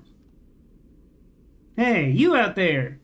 The same voice echoes out of the entrance. Looking for work? Who, me? Never know this station is looking for work. Get it here! The voice is coming from someone shorter than you expected. She's floating in the microgravity of the docking bay, beside a half-deconstructed life support unit that looks like it might have exploded at some point. She points a wrench in your direction. You know anything about these things? She doesn't wait for an answer. Scratch that. Just help me with the casing. Help her. Alright then. She definitely moves around the unit, making space for you beside the central seam in the dented case. Just take a grip here and lift out and up. I can get in and unbolt it. She whacks the unit with the wrench. Whole thing is twisted. You dig your fingers under the casing and lift it away, the metal squealing from the force. She puts her hands on her, spinning the wrench to slip out the bolts, catching them in her other hand when they spiral free. All good. Casing lifts off, revealing the ornate piping of the unit's interior. She whistles at the mess of ducts and filters. By the way, everyone calls me Bliss. She pats you on the shoulder, offering little in the way of explanation. What do you do here? Repairs, fit-ups, tear-downs. Bliss starts pushing and pulling at ductwork, looking for fractured pipes. We haggle for contracts, but the good ones get snapped up quick by the bigger bays, so here I am trying to get this M2 unit running again for one of the freelance tugs. Small type stuff. Hold this. She rips out a rib pipe and hands it to you like a freshly caught fish. We turn stuff around fast and neat. Maybe we get a chance at landing something bigger. Something starts hissing in the unit, and Bliss quietens it with a precise whack. Is that a human word in English for, like, adults?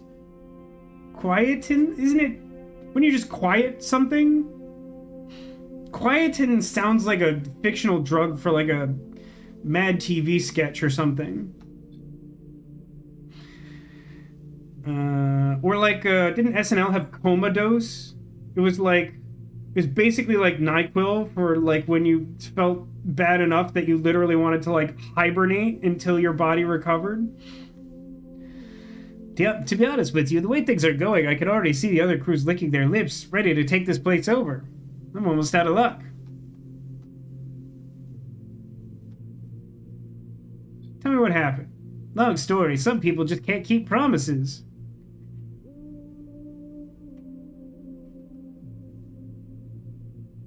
It's archaic or British, followed by Nico saying, I've heard quietins plenty of times.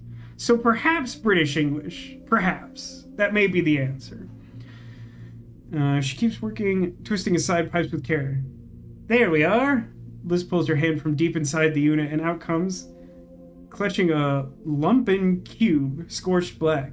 This thing must have overloaded and popped half of itself out of the side. You both duck down to the side of the unit and spot the exit wound, its edges fringed with more scorch marks. Grab me a replacement converter from the racks, will you? Head to the rack.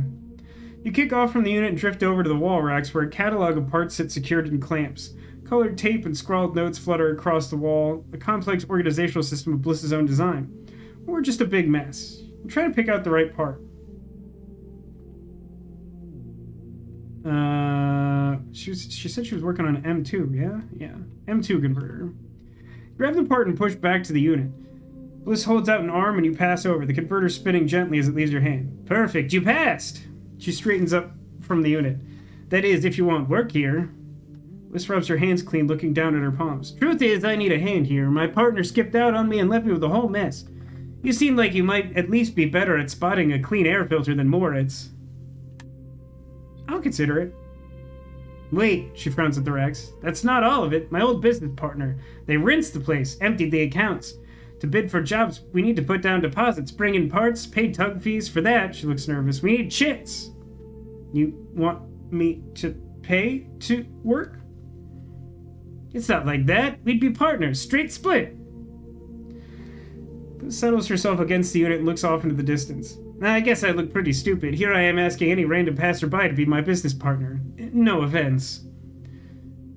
I get it. Thanks, she meets her eye. I appreciate it. This goes back to working on the unit. Look, it's no pressure. You find the money, or you find someone who has, or you just forget the whole thing. Up to you. She gestures for you to help her refit the casing, and you both slot it back into place. I think I'm good to wrap this one up for now, but if you're into it, come back and we can bid on a new contract. Something to get our teeth into. Something that pays. She gives you a serious look. You can trust me. I don't say this stuff lightly, but I don't know if I could trust you because I just met you. Met you? Just met you. You kick away from the bay, propelling yourself back to the handholds at the entrance. You slip out with a wave, and as you do, someone slips back in. You hear Bliss as you glide down the passageway. Moritz, I swear to God, if those filters aren't clean... You smile. This seems like it could be interesting. I got a new drive and places. Kishko capsules. You can rent a capsule. Only place to sleep on the hub.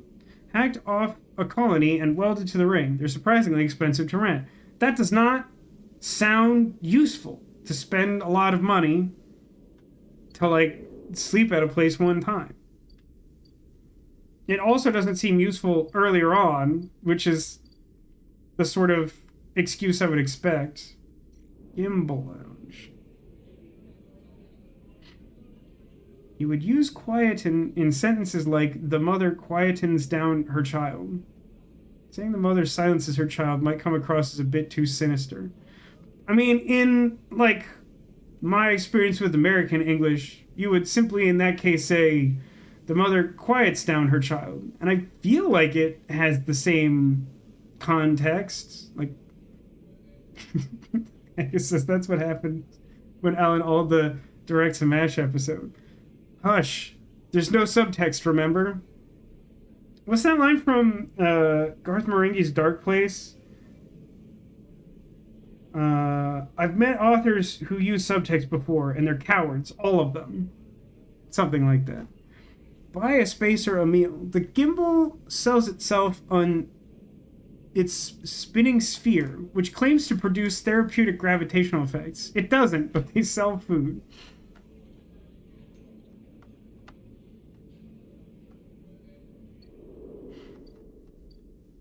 It seems like there's like a lot of... Oh my god. This is a hefty investment.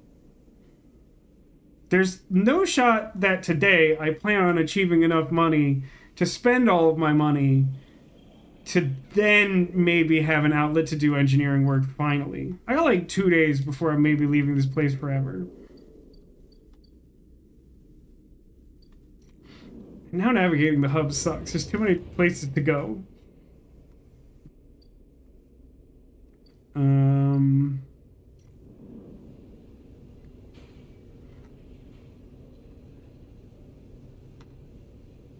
They have to do delivery specifically to advance Feng's thing. Seems like you need to have done that way earlier. Certainly possible. And also, again, possible that the spaceship thing doesn't work out the way I want it to, and, like, it explodes, or we have to sacrifice ourselves to get Lam and Mina off there. But, like, yeah. There's certainly a few things like that. It's tough. Like, again, I feel like early on in the game, if you don't have any experience with the game, it feels as though you are rewarded for focusing on, like, specific things rather than, like, trying everything all at once. But, like, with hindsight, there's, like, certain things you can do to make it so you have the time to, like, spread out and try different things. But it's still kind of an inefficient strategy because of how long it takes to, like, advance stuff. I don't know. It's like kind of a weird resource management thing.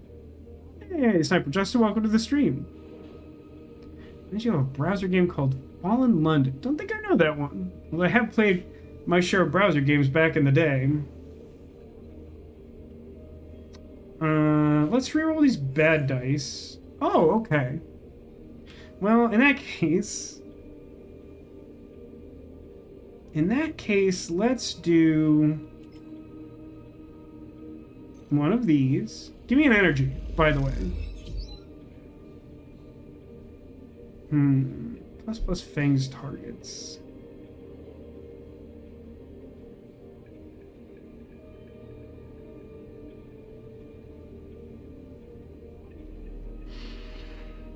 It kind of feels silly to use the 6 to get energy, but I think that's probably the right thing to do. It's probably better to...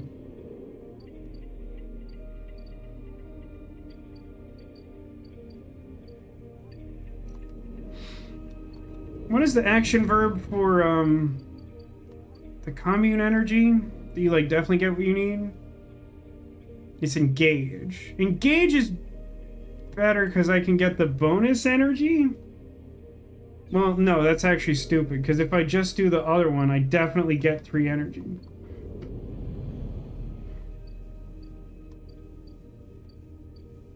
So I'll just do that, I guess.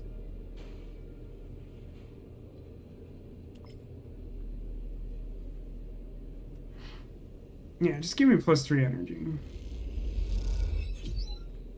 Great. And I got money. Money I can spend on my cat. And then... yeah, just go to my house, buy some discount crackers. And, prepare myself with my last scrap. Maybe I could buy some tomorrow or something, I don't know. No cat cutscene, just fed the cat for fun.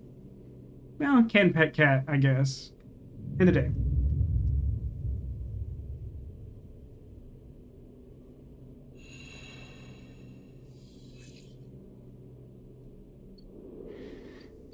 Alright, let's start with this big task. Rabia. Even before you enter the office, you can hear the sound of Rabia working the heavy bag. She's hammering it, the chain creaking as it shakes with each hit. She's been like this since... Sabine doesn't finish the sentence. They're sitting on a stool looking at the terminal in the corner, searching through the S and ARP data you pulled all those cycles ago. How have you been? I'm well, Sleeper. Happy to no longer be hunted, they smile. Yatagan has plenty to deal with, and without Yannick, I'm free.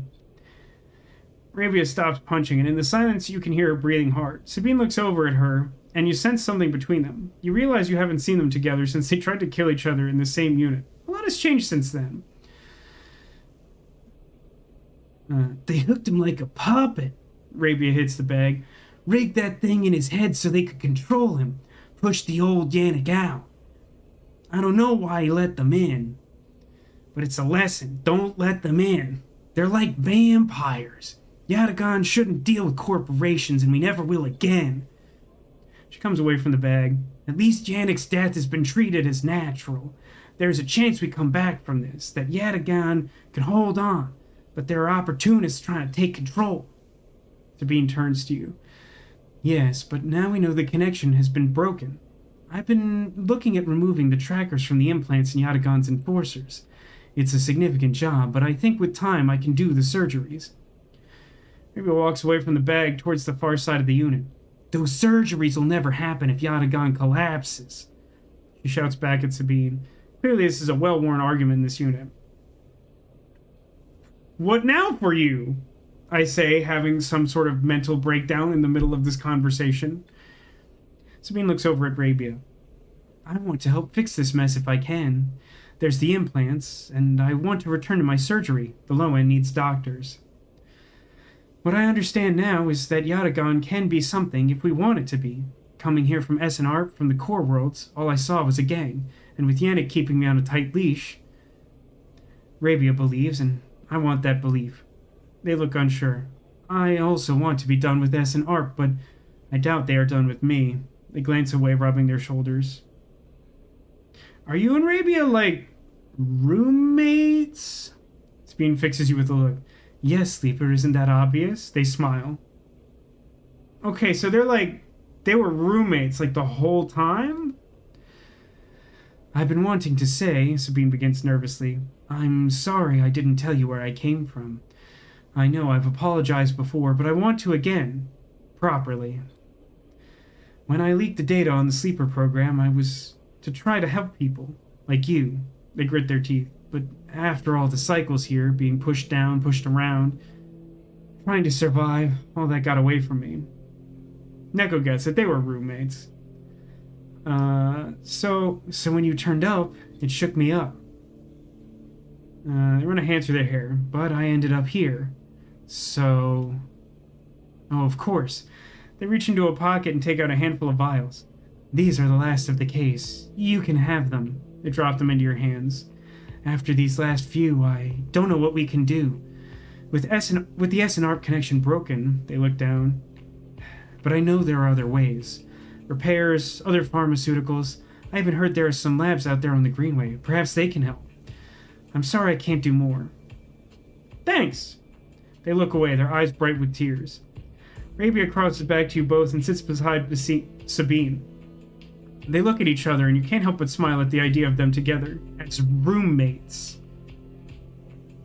What are you two plotting? Rabia grins.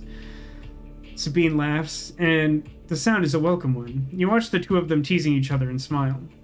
Later, when you leave, you take that handful of vials out of your pocket and look at them. You can still feel that core of anger deep down inside you, and you don't know if it'll ever leave. But SNR doesn't own you anymore. They can't, because this place, these people, own you. They are what makes you get up every cycle. They are what keep you breathing. You put the vials away and walk through the low end, your senses tuned to every sight, every smell, every sound. There's a signpost up ahead. The next stop, the Twilight Zone. Oh crap. I got another upgrade point.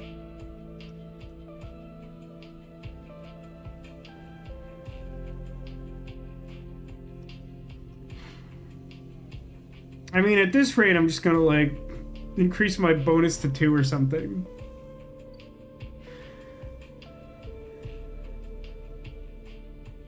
That's interesting. Haggis says, I looked it up. Apparently, quiet as a verb actually predates quieten as a verb. It seems the British took umbrage at the length of the word, so added some extra letters to make it more decent. No, that can't be true. That sounds ridiculous. This is a mistake, of course, because quiet needs to wear as little as possible to breathe through her skin. Oh, I see. I see what you've done there.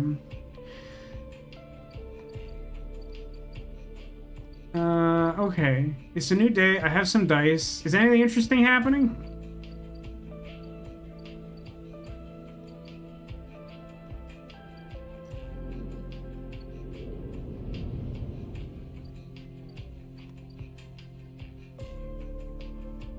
So that's not happening. This requires rare mushrooms that I don't have. Is there any chance of getting the rare mushrooms from Giro Caps, the forage for fungus? I assume not, but I don't 100% remember where I got the two I found in the first place. I feel like I got them through, like, the harvesting.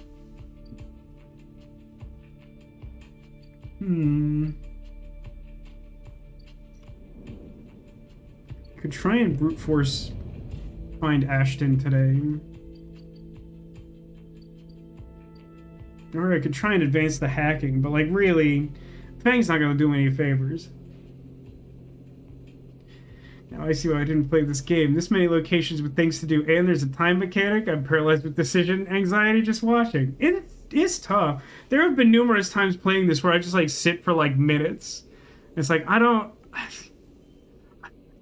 feels like, I don't know. I don't know if I'd be able to watch this.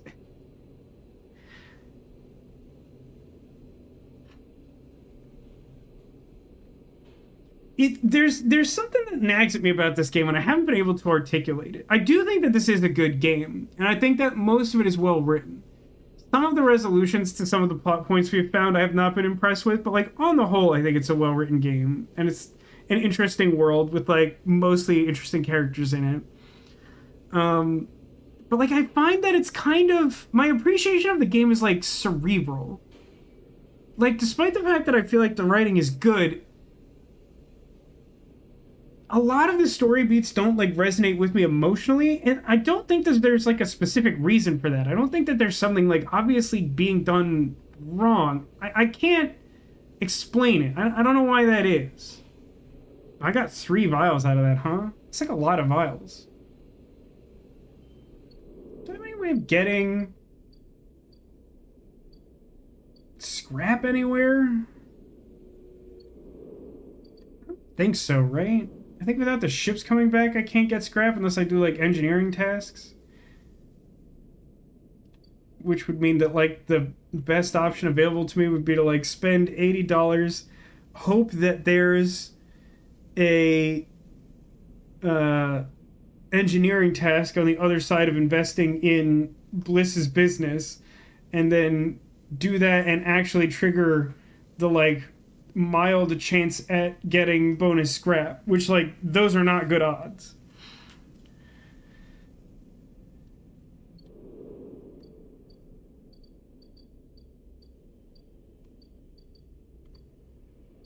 I feel like the only things that I'm realistically doing are, like, trying to track down Ashton or trying to do Fang's thing. I feel like I'm more inclined to do Fang's thing, even though I don't like Fang, but because I feel like I should definitely try to disable my tracking device before hopefully leaving the station, presumably forever.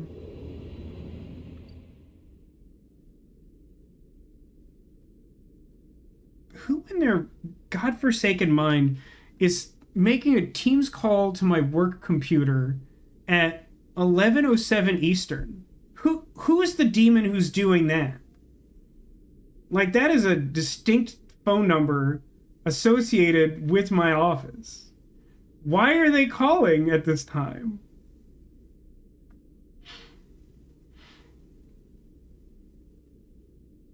Forgot to turn off my printer. I haven't had access to company hardware outside my laptop forever. For like, COVID span.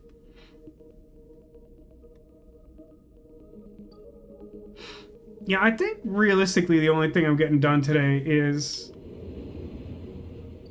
trying to, like, brute force this delivery task. And, like, no good will come from this. There's, like, just no realistic chance that what I want to have happen will happen. Got some money, got some targets, got an energy. That's all good. Those are all good things.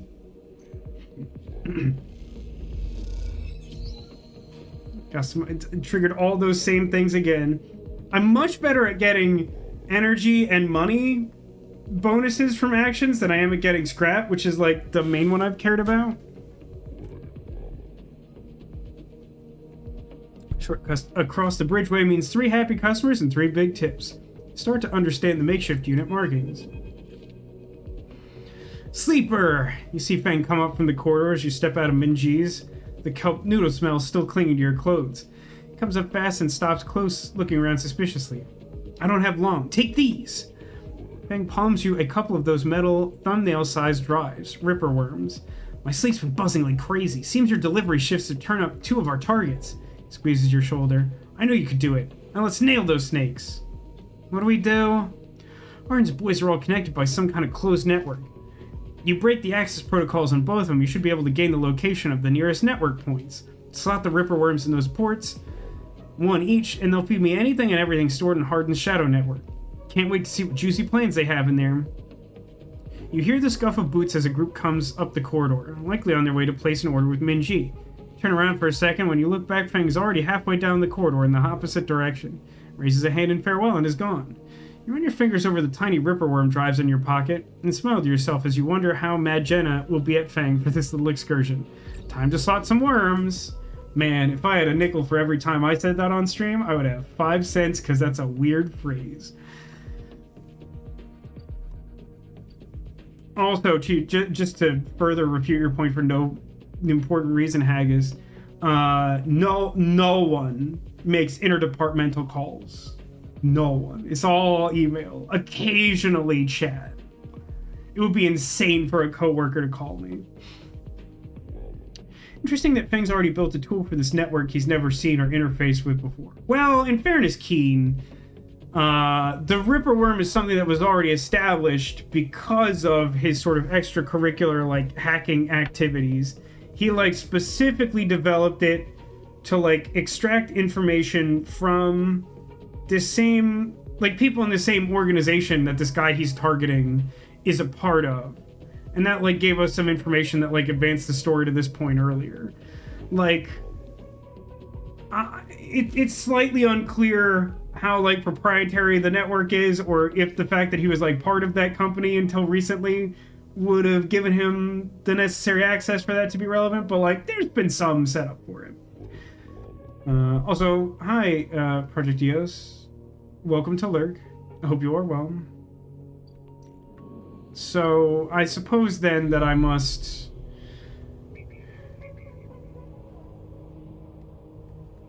Is Harden agent? Yeah? Yeah, as opposed to Havenage. Got it. Understood.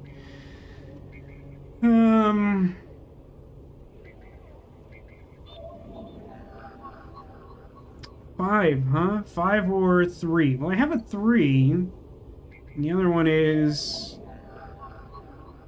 6 or 4. Okay, well,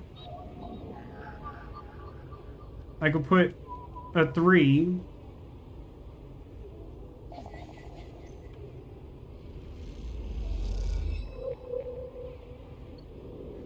And then I can card an agent port. Then we just put a Ripper Worm in it.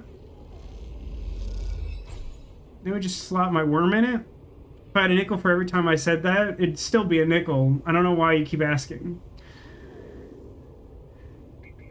And then I guess I'll re-roll my 2 dice. I think 4 was one of the acceptable inputs here. So I guess we'll call them poplars.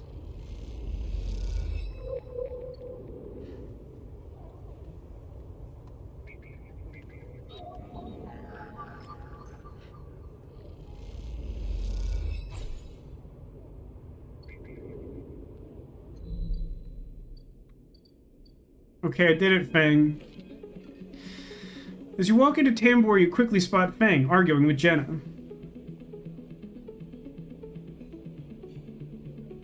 I'm gonna keep my distance? I don't want Jenna to make a scene, I think. It doesn't look good. Feng seems to be explaining something, but Jenna is having none of it. She points to the door, and Feng walks away, catching her eye as he turns. Could have done with you getting here a minute or so ago, he glances back at Jenna. Well, either way, it looks like I'm fired. Good news is that it doesn't look like I need the job anyway. I have to tell you, there aren't a ton of characters in this game that I have strong negative feelings about. Feng is definitely one of them. Like, Feng originally was sort of like, we can help each other. Like, I have a skill set that does something important to help you. You help me with, like, a personal task, and, like, I'll do the thing that you need. And, like, Friends don't keep score, but he's not a friend. So, like, he's in the red, like, 17 favors and hasn't done a single thing to help me at all. And also seems to expect me to, like, back his play every time he says something stupid, which is basically a Venn diagram with him having conversations with other people. So, like, Fang needs to, like, chill out and grow up. And chill up and grow out.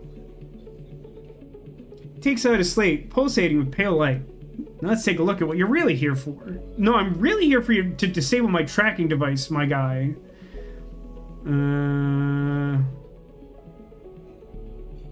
Anything good? Fang scrolls the display with a finger. A lot of junk, a lot of dull message threads, a lot of tedious data caches, but definitely some good stuff. He stops the screen scrolling on an entry and expands it. Ah, check this out. Shows you the screen. You see a bold corporate logo, not Solheim's, and a word below. Conway. He's working with Conway. Conway Extractions. He's been speaking with them personally. Got a whole chain of messages here, but it's mostly encrypted or redacted. This is juicy, but we can't nail him with it. Scroll some more. Wait. What's this? Wasteland Reclamation Facility right here on the eye? Glances at you. What's the bet this place is tucked into the wastes? Conway are set up here? I'm guessing so. Got themselves set up in the waste. Back before the collapse, people would have got there by going down the connected spoke from the hub. That's broken now. The only way is the long way, around the rim, past the greenway. Dude, I'm like streets ahead of you. You want to go? I have a pass. I have a season pass. He looks away, thinking. Conway have been making moves on this system since the collapse. I heard they took over one of Solheim's old belt colonies a while ago.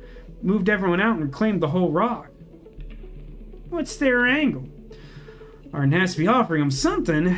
Then looks back at the screen. But if Arden's involved in it, then we need to check it out. Simple as that.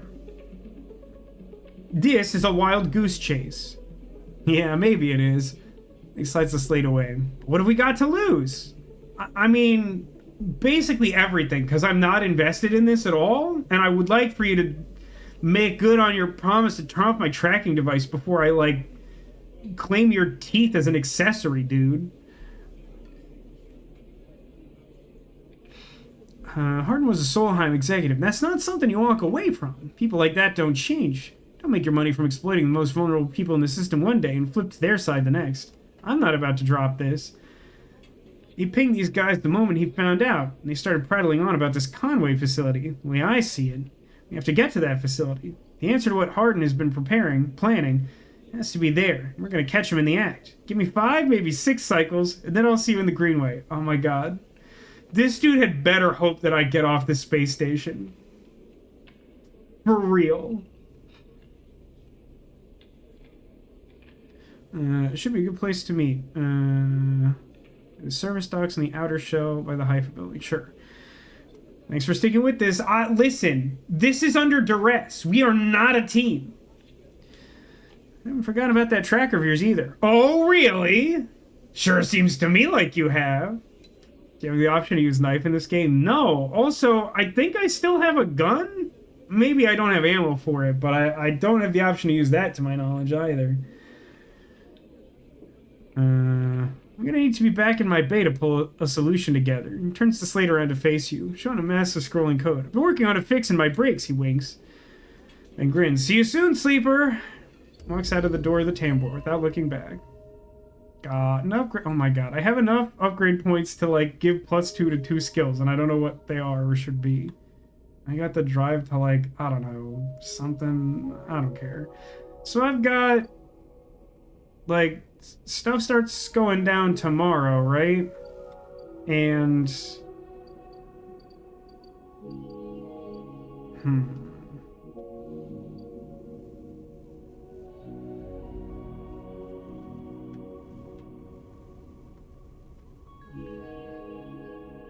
really can't buy scrap anywhere, right? It'd be nice. The exchange is sell scrap or do that. The bar, you can get a drink. That's not happening. Night, Keen. Thanks for stopping by. I hope you're enjoying. And I hope you enjoy the rest of your night. Have a good sleep.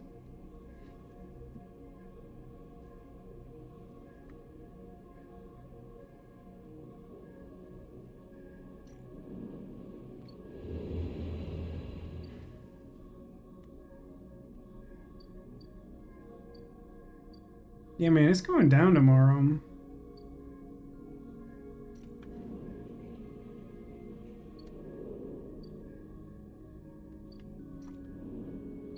I don't know what to do with this last die. I can't... There's like no engineering tasks anywhere, right? There's not even like a chance that I could try to...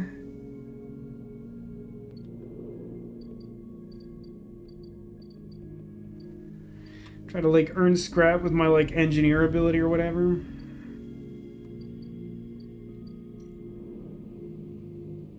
Endure, engage.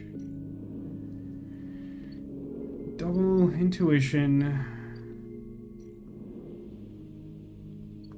I need spores. Use keys to open spores. Waiting for Fang. Always waiting for Fang. What a ding dong. Assignment. Try to interface for money. The reroll skill is like so busted by comparison to like every other skill in the game. It's just ridiculous. It's so stupid.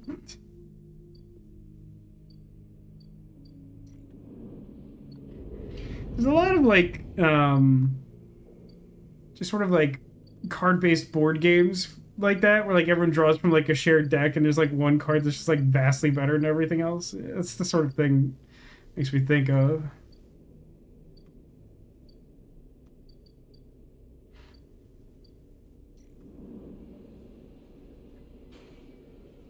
Oh, I can't deliver ever again. That's really odd. That's super strange. I can't think of a reason why that would be true.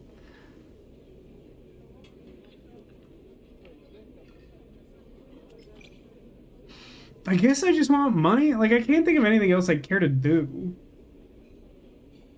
With the expectation that, like, we ride at sunrise or whatever.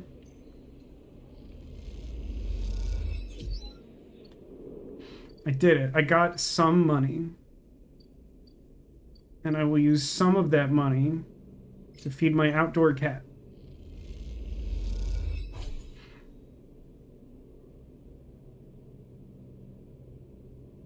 So I am only going to have 5 dice tomorrow.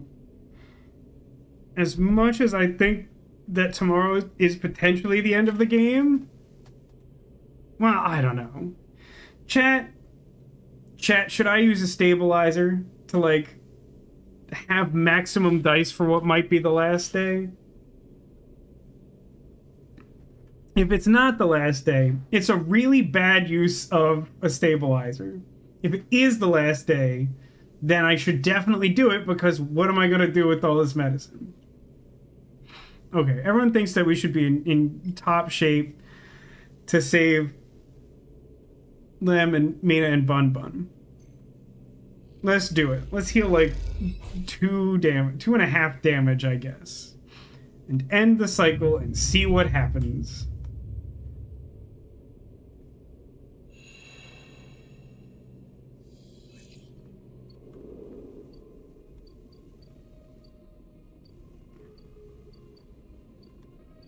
Is there anything interesting happening with this ship today? No, okay. Let's go upstairs and see what's going on with the ship. It's something. It's Lemon Mina. Is there... Okay, before I click this, is there anything I need to do on the Greenway? I don't think so. Because like, I don't got my mushrooms yet. This crap I just started yesterday, it's not happening. I gotta like try and track down that guy, but I'm gonna keep my dice in case I need to do like a series of skill checks or something. Alley up. Lemon Mina. Oh, cursor move. Lemon Mina. There's a crowd, but you spot Lem and Mina immediately as you enter the dock. They're waiting at the cordon, where Cella security are checking the crew in to board the ship. Those that manage to get up to the hub are crowded near the entrance, but even they know their chance of getting on board has long gone. Lem spots you among the crowd. Sleeper! We are here! They're standing beside a bag which looks to carry all the possessions they have. It's small enough to be carried with one hand. Hi, Mina! Mina is vibrating with excitement. She seems strangely at home in microgravity. But then you remember that she spent her whole life in space. Hi, robot! You hand over the Celis ID film to Lem, keeping your own. He turns it back and forth in the light. Where did your friend even get this picture, Sleeper? Looks like my old Conway ID. You look, and a shimmering younger Lem stares out of the film, harder and clean cut. I spoke to the guard here, he nods to the white and green clad security officer. They'll be doing orientation and role assignment on board. Sounds like we're going to be working under the core crew. Kind of like an intern, he laughs. What do you think, matey? Am I too old to be an intern? Not in this economy. Following Lem's lead, you inspect your ID. As you lift the film up to the light, you see something strange, something that makes you flinch. The face printed in the film is one you recognize immediately, but it's not you. At least, it's not how you look now. You squint at this ghost, confused why you hadn't noticed earlier. Is it the not sleeper version of us? It is a picture you remember being taken, a memory that you didn't know you had. You remember signing the forms, the walk to the sleeper tanks, the cold metal floor. You remember the S&ARP employee who helped you in, her smile clean and surgical. You freeze in place thinking of the you that still sleeps somewhere in an S&ARP facility, that won't wake until you're recovered and disposed of. And now you're leaving. Will they ever wake up? Wait. I feel like this is the first implication we've gotten that that's how this process works. That you're just like remote. I'm confused. I'm a little confused about this process now. Because like I thought it was just sort of like in order to circumvent whatever law is in place that like you can't have like a fully sentient AI or whatever, and that you needed to have like an imperfect human mind so that Skynet doesn't happen. Like they were like paying people for the intellectual property of a replica of their mind and then putting that in a robot who would be their indentured servant forever. But like, why are they permanently in a tank? Like if that person was like remotely controlling the sleeper and knew that their like physical body would be destroyed by the sleeper trying to escape, they obviously wouldn't do that. I don't know. Sleeper? Lem interrupts your thoughts. These guys want us to board. You stare at him without thinking, then notice the guard gesturing you both to come forward. You all kick off and float over to them, steadying yourselves on the guardrail. You hang back, letting Lem present his ID film first.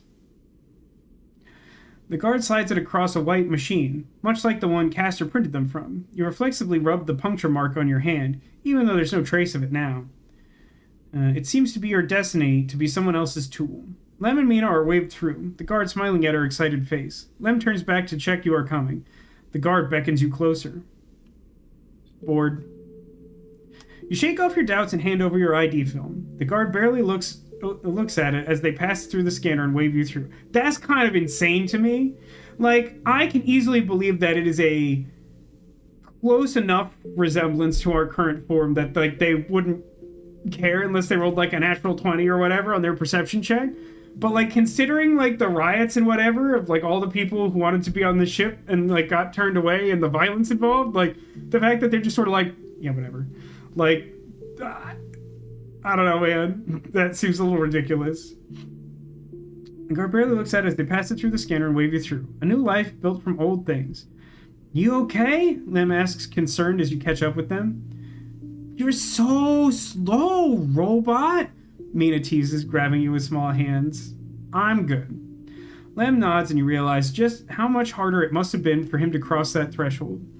Mina struggles in his arms, trying to get to you, and Lem relents, struggling with both the bag and his daughter. Mina tumbles through the microgravity and grabs onto your clothes for purchase, pulling herself into your arms. You all proceed up the walkway, the entrance to the docking bridge yawning wide in above you. Are we family, robot? Mina asks as you move, taking you by surprise. How come there's no emphatically yes option? What gives? Like, that's 0 out of 10. Would not play again. Yes. Mina smiles and presses her head against your chest, pleased by your answer. You keep moving up into the docking bridge, and then along that thin, glass-walled connector, all the time Mina clutching onto you. The lack of gravity means you can't feel her weight, only the grip of her small hands on your clothes. You both stare wide-eyed at the vast hull of the sidereal horizon and try to think of this huge machine as home. Later, when you settle in your bunk, after Mina has finished running back and forth between you and Lem, with an endless and infectious excitement, you find yourself looking at your ID film once more. Somehow, since the last time you looked at it, the image seems to have changed. It is still a picture of the old you, the person that signed up to have their consciousness copied and placed into the ownership of SNR. But something else has crept into the image, an underlying sense of self-identification. This is also a picture of you now. The you that survived the eye, that made friends here, that found a way out, that escaped against all odds, that sought a way out, like an escape room. The other you might never wake up. They might never live again. But so be it. They consigned you to a doomed life for their own gain. Their life is yours now. You will live it better than they ever could. You lie back on your bunk as the thrust of the Sidereal's vast engines kicks in. This feeling, this rumble, will be your constant companion for the next decades. It will be there when you work, when you watch Mina grow, when you dream of a planet at the end of the journey. It will stay with you when your body starts to fail, despite the best attempts of Lem and Mina, as the years stack up, and it exceeds its safe operating period by a decade. It will be the thing you wake up to in those rare moments of consciousness between which Mina will keep you in a frozen state of hope of preserving you until your destination is reached. It will still be there when Mina wakes you, tears in her eyes, to tell you of Lem's inevitable death, and it will not relent despite your desire for a moment of silence. It will be the final thing you hear as Mina shuts down all but the most vital of your functions and hopes beyond hope that you make it to your final destination, all the while doubting that you will. But for now, in this moment of departure, it is still a new sound, a new feeling, and because of this, it is filled with the promise of the future. And so, you settle back on your bunk and close your eyes, and in moments, you are sleeping a perfect dreamless sleep, the most peaceful that you can ever remember.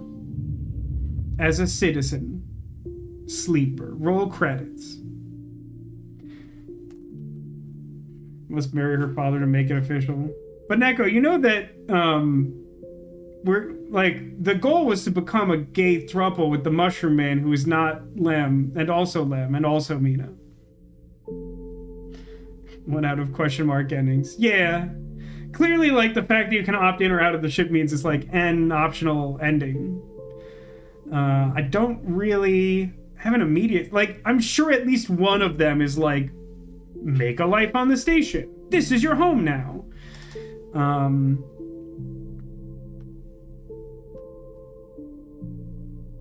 don't know. I do like this game. I think it's a good game. Like I was trying to say before, like there's something about it. I just don't quite know what the disconnect is for me. Like, it's not enough for me to say, like, I didn't like the game or that I think it's bad or anything along those lines. But, like,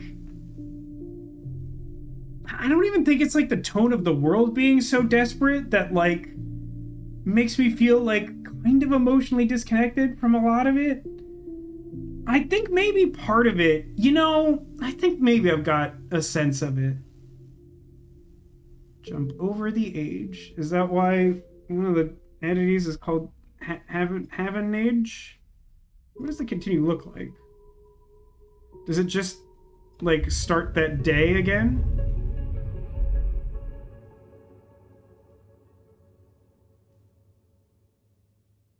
I'm just curious. We have a little extra time, so why not poke around?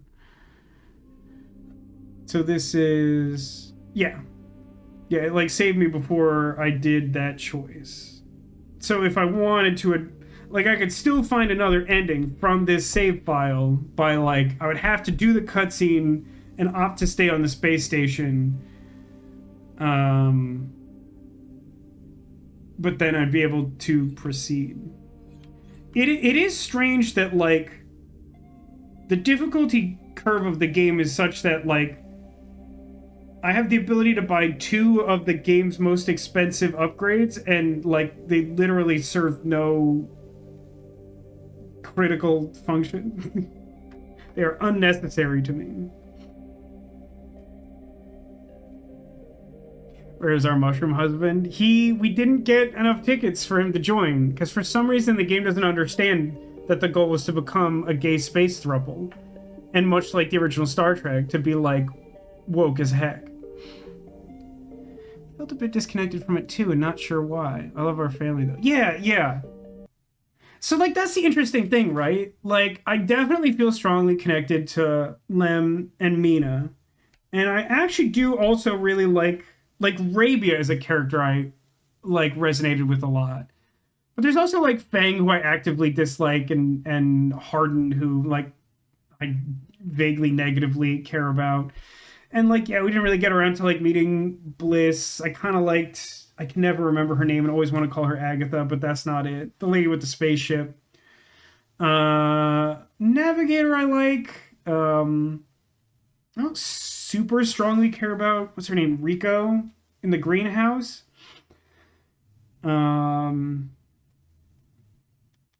says, in my opinion, the only bad upgrade is hard to kill. Hard to kill is not a good upgrade. I mean, I get its function, but I feel like if you like, I feel like there's little to no incentive to play the game in such a way that hard to kill does anything. Like you're just gonna be on the road to death no matter what. Like the only reason to get it is you if you have an abundance of skill points and an absolute like dearth of like any other resource, I guess. But like you know what I think it is? I think part of the reason why I've struggled to connect with this is I think it's a little bit related to what like Demolition had sort of brought up last week when we started getting further down the skill tree, is like at a certain point there's this like powerful like sameness, this like homogeneity to like everything, like all the skills sort of converge into you being like this perfect person who can defy odds. And like there's if you commit the resources, there's like no branching of the storylines where like by helping one person you like upset another person enough that like they don't want to work with you or that sort of thing. Like the individual stories like can click for me. Like I was very invested in Lem and Mina, like sincerely. Like from the second they introduced that, you know, like I think part of it is just like my experience like interacting with like my niece and nephew, and like you know seeing the kids like try to take to me as a stranger and then like seeing them open up. It's just like it all feels like very familiar. Um but like there's a lot of the time where like you're kind of just like subjected to a scene, like a lot of the Fang stuff for example. Like after it became clear that like I had to like solve all of his life's problems before he would like do thing one to help me, and what was like supposed to be like a sort of symbiotic relationship, like I couldn't give two figs about what he was doing. He just kept doing like more dangerous and stupid stuff and then being like, you got my back, right? And like I'm glad that the dialogue in his path is like a little bit more confrontational by nature.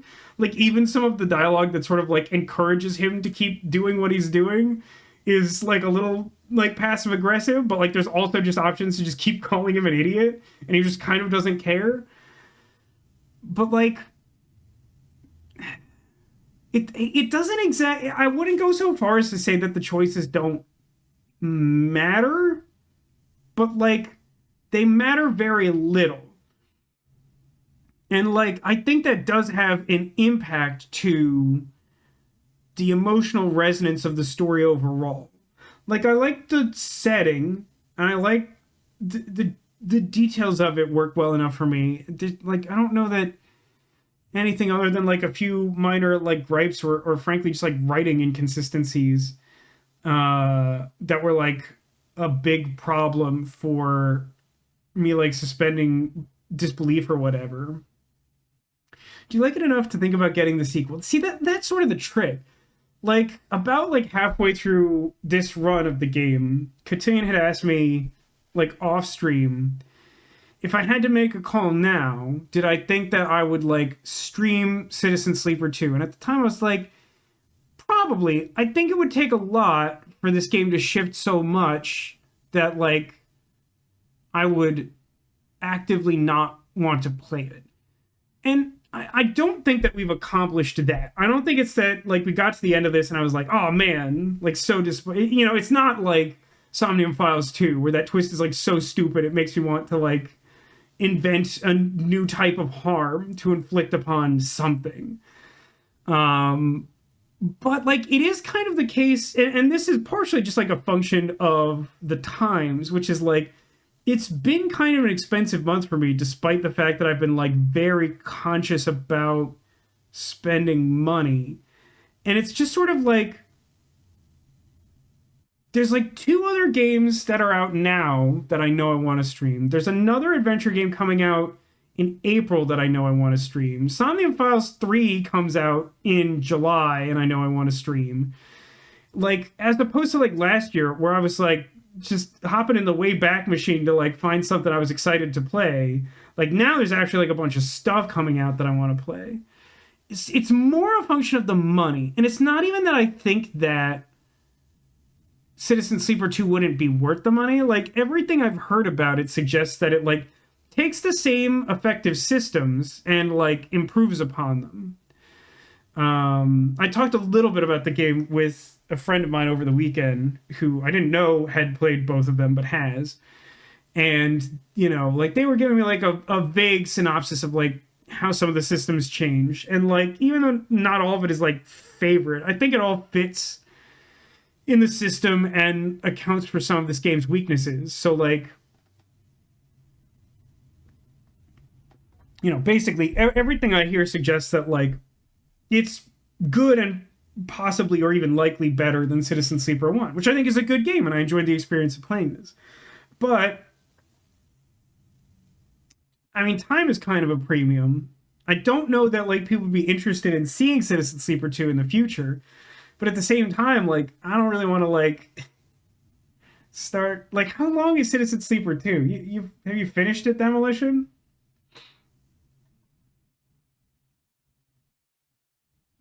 I mean, the short answer to that question, Haggis, is like certainly would consider it, have been considering it. Roughly the same length. That's interesting.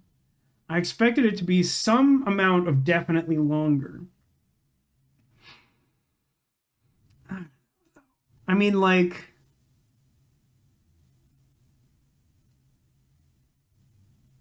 it's like a function of time more than anything, but like, the expense is not nothing. I mean, at the same time, as the recent history of doing my taxes will corroborate, uh, costs incurred by streaming offset the cost of streaming.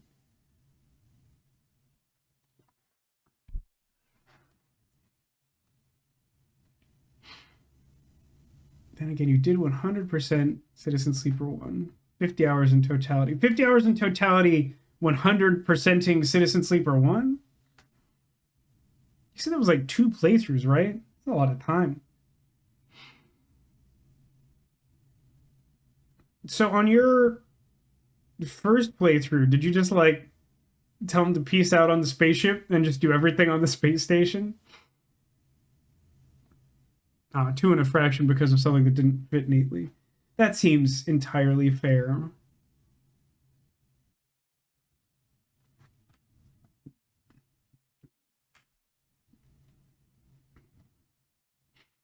Did near everything but lemon meat in your first. Yeah, that's the thing. Like lemon meat, it seems like one of the most significant ticking clocks. Like in order to do the vast majority of other things, if you start the clock on like having to hack the side ship for security data or whatever, like you just like have to abandon Lemon Mina, and there's like no way I'm doing that on my first playthrough at all, for sure. Just like not doing it. But yeah, here's so like here's the thing. As I was saying earlier in the stream, a game was released this week that I wasn't expecting to come out.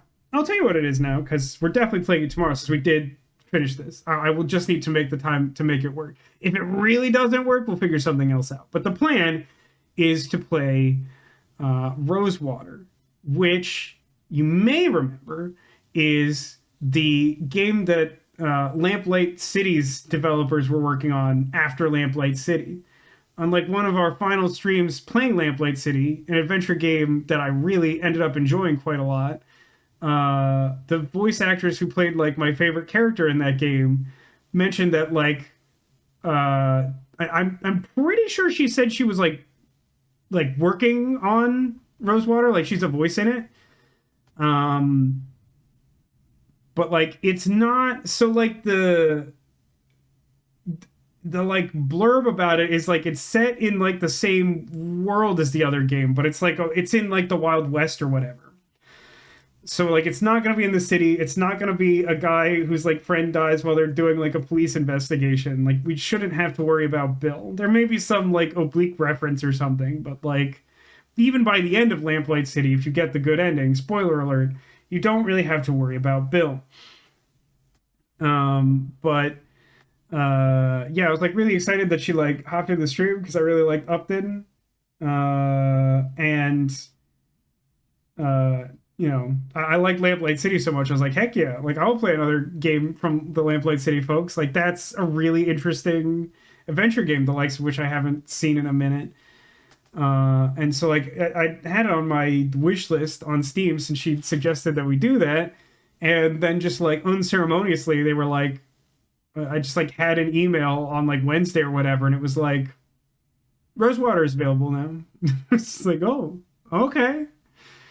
And what's funny is like when I went to buy it today, the developers were even like streaming themselves playing the game, and I like hopped in for a second just to get a sense of what like was going on, and like they were literally like, I think we should leave it there and let people discover the rest for themselves. It was like the thing I like joined on. I was like, that's fine. That avoids spoilers, I suppose.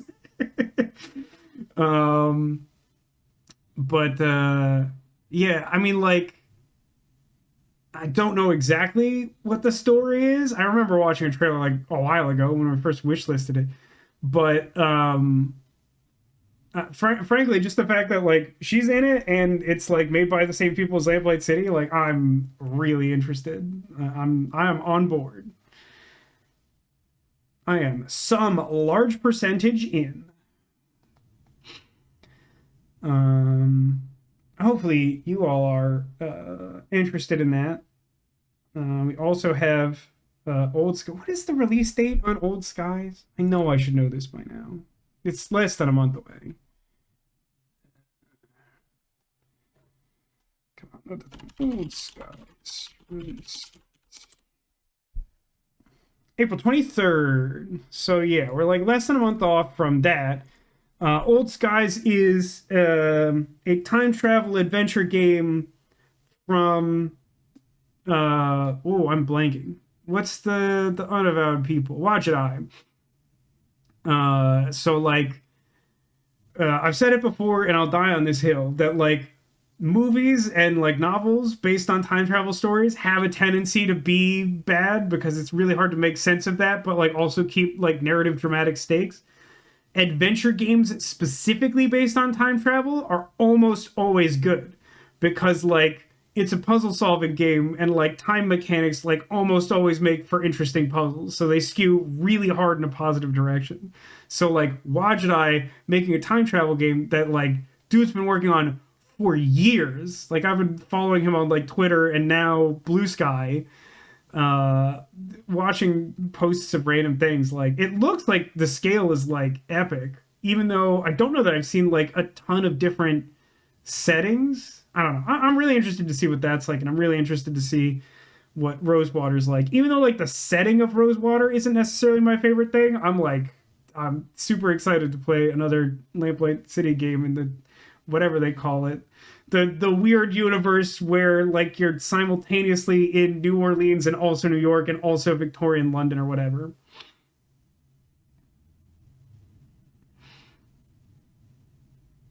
Insert Day of the Tentacle. Insert Day of the Tentacle in what context? I mean, Day of the Tentacle, also excellent adventure game. Yeah, so Rosewater is the sequel to that game, the one with that weird setting. The one where like you play a detective whose like partner like dies and then he like haunts you, and then like the game has like these like legitimately open-ended mysteries where like you seek evidence by like doing normal like dialogue trees and adventure game puzzle solving, but like you get these clues that sort of like lead to like kind of obvious leads, and like if you can't work your way to the solution, you can accuse the wrong person or just say no one's at fault or whatever, and then like if you do that enough times you get fired and you don't reach the end of the game. But like it's not a direct sequel, it's just like set in that same universe, and the protagonist is like a woman who's like, I don't know, I think she's like a bounty hunter or something in like the Wild West from that universe or something. Oh, the time travel part. Yes. Day of the Tentacle is a great example of adventure game that does time travel stuff and like is great. Like Day of the Tentacle is one of the greatest adventure games of all times, and part of that is because it does really interesting time travel stuff with its puzzle. Um but are you doing a Gurren Lagann movie night? Wait, is there a Gurren Lagann movie? Like distinct from the series? I watched the series like at some point during my like COVID era anime binge, but like I know I'm like super late to the party, so like all I've seen is the series. I've ever heard of this game called Murdered Soul Suspect. I'm glad that there's a winky face emoji because I did play that on stream, and I had like I got mad at that game because I didn't like its mechanics, but I thought that game was like okay. I thought that game was okay at the end of the day. The story's like interesting, but like a little rough, and like the game mechanics were just not for me. For some reason, I remember you like air quotes making me play it, but I don't remember the context. Did you like buy it? Did you just like tell me I should do it? I don't. I don't remember. It like I feel like I had bought the game in my like collection of like weird old games I got for cheap in front of a GameStop, which like I intended to like either do like a YouTube series on or like play on stream, and I like started trying to do a couple of those and no one enjoyed it as much as I did, so I stopped doing that. Bought it for you and redeemed it as points. Oh, okay. I thought it was like part of that pile, but I don't. Yeah. But like, yeah, there's like a lot that was cool in that game. But like every time those like stupid like run from the demon segments happen, they just made me furious. I really hated those. Um, there are two Gurren Lagann movies. That's really interesting. I wouldn't have guessed that. But like, yeah, so like Rosewater, like I'm interested to see in what ways Rosewater is like and unlike dislike Lamplight City, but like that is an example of a game that has just like earned some blind trust from me. It doesn't happen terribly often, but like for example, like Dan Salvato, as far as I know, he's like maybe been working on a game in the background since making Doki Doki Literature Club. Unless it was something I would obviously hate, I will definitely play whatever game he releases next. Don't think you've been here since Wayne June's passing. I did hear about that. We did talk about that. That was hard. That was a rough one. I mean, how do you not love Wayne June? I mean, like Darkest Dungeon is like legitimately one of my like top five favorite video games of all time. It's kind of hard to rank them, but if I sat with it long enough, I'd probably manage to rank them properly. But I mean, like it's up there with stuff like Heavy Rain, Resonance of Fate, Eternal Sonata, things that are just like absolute go-to like all-time games. Yeah. I mean, like I don't know if Red Hook was like working on a Darkest Dungeon 3. To be honest, I've been like dialed out of it since Darkest Dungeon 2 released because frankly, as much as I love Darkest Dungeon 1, Darkest Dungeon 2 is not for me. I am not the audience for that game. To me, it feels like they kind of made the same game but worse. It like I acknowledge like the merits of it and I totally respect people who are into it, but like to me it's just like why would you make this game when Darkest Dungeon 1 exists? Like, Darkest Dungeon 1 just seems like better in basically every way I'm aware of. I'm obviously biased because I like Darkest Dungeon 1 a ton. But, like, to me, it's just not different enough for me to be like, oh, I see why you would, like, value this experience more than Darkest Dungeon 1. Again, not trying to crap on anyone who enjoys it, and not trying to say it's like a bad game. It's just it's certainly not what I hoped it was, and I'm not the audience for it. It's not for me. But like I love that Wayne June kept working on it. I love that like I really got the sense that he valued the Darkest Dungeon community and how much they appreciated what he brought to it. That Wayne June did audiobooks for Lovecraft. It makes so much sense why he was perfect. Yeah. So my recollection, I did like a ton of like looking into like Darkest Dungeon stuff when I finally finished the game on stream like 1,000 years ago. My recollection of the history is that like Wayne June, like step one, Wayne June did the Lovecraft audiobooks. Step two, the Red Hook developers were like working on like a grim game that's like primary purpose was to demonstrate like adventuring as like not ignoble but like as sort of like brutal and horrifying, that like the traumas of like fighting monsters was like ever present and like significant. And like that's why we have like the stress system, and it dovetails really nicely with Lovecraft and the horror of just like looking at monsters. And then like as they were like working on the game, they reached a point where they like realized that they wanted like like a narrator to lend atmosphere to it.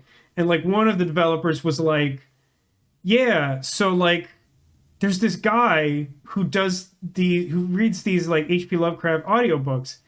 He's really good. We should see if we could find someone like him. And then like I think they like tried to find someone like him for a little while, and then like one of the other people was like, could we just ask him? Like, you spoke with him on Twitter a few times? Oh, that's amazing, Haggis. That's really cool. But like, yeah, I do like I always love when the community like respects someone for their creative work, but then like that creative person like also appreciates the community. It's so hard, like especially in gaming, it's so hard to do that. Like, I think the one thing that unifies gamers more than anything is hate, which kind of sucks, but, I guess that's why I'm here. But, like, I don't know. There was just something so wholesome about the fact that, like, anything I ever read about, like, Wayne June sort of responding to the fact that people thought what he brought to Darkest Dungeon was so great was just sort of like, I think it's, like, neat that, like, people care. And like, that's kind of, like, the same sentiment that I had, like, earlier on the stream when people are like, hey, like, it's good that you're doing well. And like all things considered, I am. Life is not easy right now. But like, I mean, it's crazy to me that like there are people who like come every week or nearly every week or as often as they can even just to like show up and be like, I've missed this. It's great to be here. Just like that sentiment alone is like crazy to me. Because like, all of this started because in college I didn't have enough discretionary money to buy Phoenix Wright, and I went on the new website YouTube and found a guy who played the entirety of that game, and I just like watched and experienced that story. And that's the same guy in the same way that I found 9 Persons, 9 Hours, 9 Doors, by the way. Same channel, same guy, same system of discovery. And like ever since having that experience, I was like, that's so cool. I want to do that. And then I forced Tech to borrow some like weird analog capture card technology from his work because they didn't care about it. And then we started making Resonance of Fate videos. And, then I had my own channel, and then I had a Twitch channel. Like that's how we got here. So like, I don't know. For me, it's like love of the game.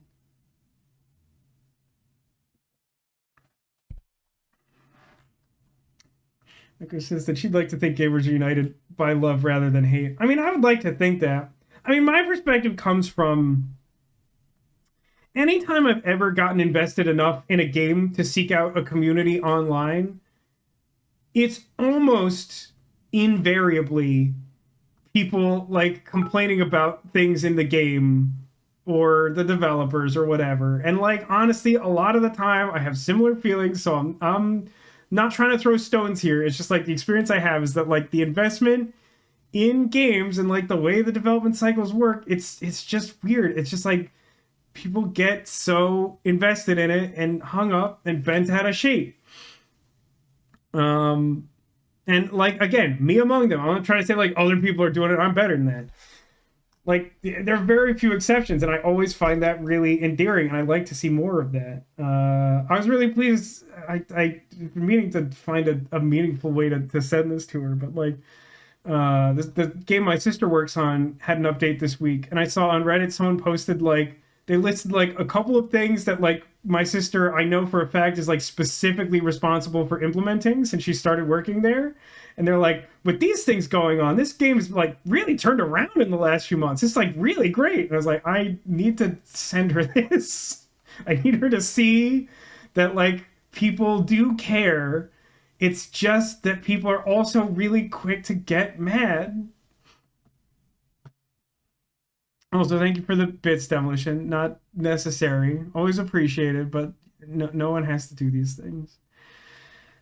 Finally, proof of daily tasks for the ever demanding cute Sanrio characters who have stolen your life. I hope you're enjoying that game. I imagine that you are unified with Sanrio characters in love.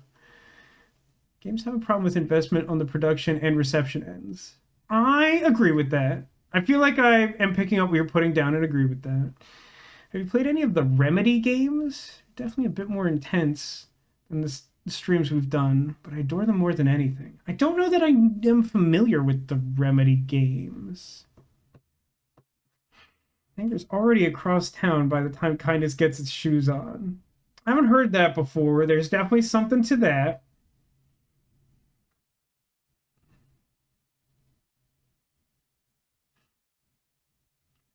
Grievance of intention. Be free, they yelled. Seems like they'll judge now, hence not free. I assume you're referring to the Sanrio characters? How many games are like Control? Oh, those are the Remedy games. I've played Alan Wake 1. I have played a little bit of Control. I was honestly thinking of playing Control around Halloween this year because I really like Control. I just like didn't make time to finish it. I started playing Control. There was a stream that I took off in February, and I said it was like for a tradition that a friend of mine and I had, where like as like my birthday present to them, I would like take the day off, and we would just like hang out and like virtually play games all day. And like neither one of us is like super big into like multiplayer games, but both of us are like into watching other people play games. So we like typically just like showcase like games back and forth. And like one year for that birthday, they were like, I think you would like Control. And I was like, I don't really know much about Control. And they're like, you play Control right now. And I did. And I got through like maybe like 2 boss fights. I remember like this big boss fight in, I mean, like the whole part I'd played was like largely in an office building, but like there was some like telekinetic like disaster happening, and I had to like find a way to like throw like a fire extinguisher at them or something to do enough damage to like stop it from killing me. But like there's like this like weird like entity that talks to you on the phone that was just endlessly amusing to me, and like the start of the game was really interesting. I don't know. Control was really cool. I liked Alan Wake 1. I never got around to playing Alan Wake 2. I think like it was proprietary on like PCs that are probably nicer than mine, or Xboxes I can't be bothered to buy. Tried Alan Wake 1, couldn't get past how dated and combat heavy it was. It's more combat heavy than I'd like. I don't know that I'd necessarily call it outright combat heavy. Alan Wake 2 looks awesome. Alan Wake 1 looked repetitive. I mean, it certainly was repetitive. I mean, like, you just had, like, your flare gun and your handgun, and, like, you'd, like, fire the flare at the shadow and, like, shoot at it, and it would go away or whatever. Like, yeah, there wasn't a lot of depth to it. And, I mean, I have a bad habit in video games of like trying to like kill all monsters. Anyone who saw me play Stray and like lost their minds with that, like it's like a thing. So like if a game doesn't present it as a choice to like avoid combat or do combat and then gives me combat mechanics, I'm like generally doing the combat mechanics. Um, but like I don't actually know that Alan Wake 1 was like extremely forgiving. Like I feel like there were certainly times where you could like avoid combat more, but like I think you were like doing the combat for the most part. But yeah, what I've played with Control is great. And I get what you mean by like it's a little more intense. Like I'll try those games sometimes. They're not as bad as like Alien Isolation, for example, is a game that I like really only stream because I think I got it for free somehow at some point, and because I thought it was like a funny meme to play Alien Isolation on Valentine's Day, and then just to have like the stupid running dialogue that I was like flirting with the alien. Um, a ton of arenas in Alan Wake 1. I don't know that I remember the arenas. It's been a hot minute. Most of what I remember about Alan Wake is like the vague mechanics, the ambience, and like the Twilight Zone TVs where you like go around and you like see a show that's like basically the Twilight Zone. I was really into those. Did I date the Xenomorph? I sure tried. It didn't end well for me. Only just got here. Citizen Sleeper over. Yeah, sorry, Rubens, if you were excited for that. We've been playing pretty assertively the past few weeks, and we reached an ending that was more or less the ending I was hoping to achieve. And now I've kind of just been like wrapping up the stream. I started by like sort of concluding my feelings about the game, which are like I think I'd give it like a A minus or a B plus. Like it's really good. It's lacking a little something for me to call it like great or for me to like really connect with it in a way that would like put it over the top. But it's like a good game. We were talking about whether I'd play the second one, and I think the answer is kind of a resounding maybe. I want to start Rosewater tomorrow. And then I don't know exactly what to do on next Friday, to be honest with you. Because like there's another adventure game coming up in just a few weeks. So I don't know if there's like a short game we can fit in or something. Um if you were to kiss a xenomorph, which mouth do you think you would kiss? I think that choice is firmly up to the xenomorph, to be honest with you. I think I have very little agency in that decision, if for no other reason than consent, but also for the other reason of it being the xenomorph and definitely being able to enforce consent with its acid blood and whatnot. Does it buy me dinner first? Always an important consideration, I think. You bought and played Rosewater for 4 hours, enjoying it so far. Not sure if you could say it's short. Yeah, well, I guess my thought is like normally I stream twice a week. There is a new adventure game coming out on April 23rd. Some like I often like to sort of do parallels. So like if there's like one style of game I'm streaming on like Friday nights, then I'll try and do like a different game on Saturday nights, which are the 2 days I'm normally streaming. But like I'm kind of thinking maybe I just like stream Rosewater until Old Skies comes out, and then maybe at that point do both.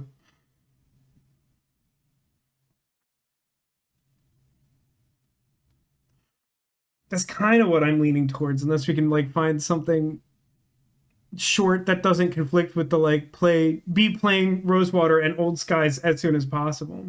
I mean, the other game that I've discovered recently that I want to play, I'm also reasonably sure is not short. Is that like magical pirate tactics game looked really good. Not 100% the stream's normal jam, but like the vibe of the game seems right on par. And we do sometimes play like strategy role playing stuff, even if it's not roguelikes, even though it's usually roguelikes when we do.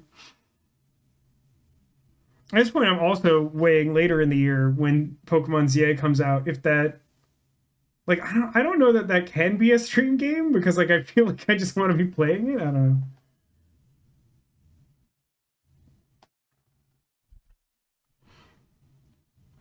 Rosewater is like the LucasArts pixel cinematic visual style.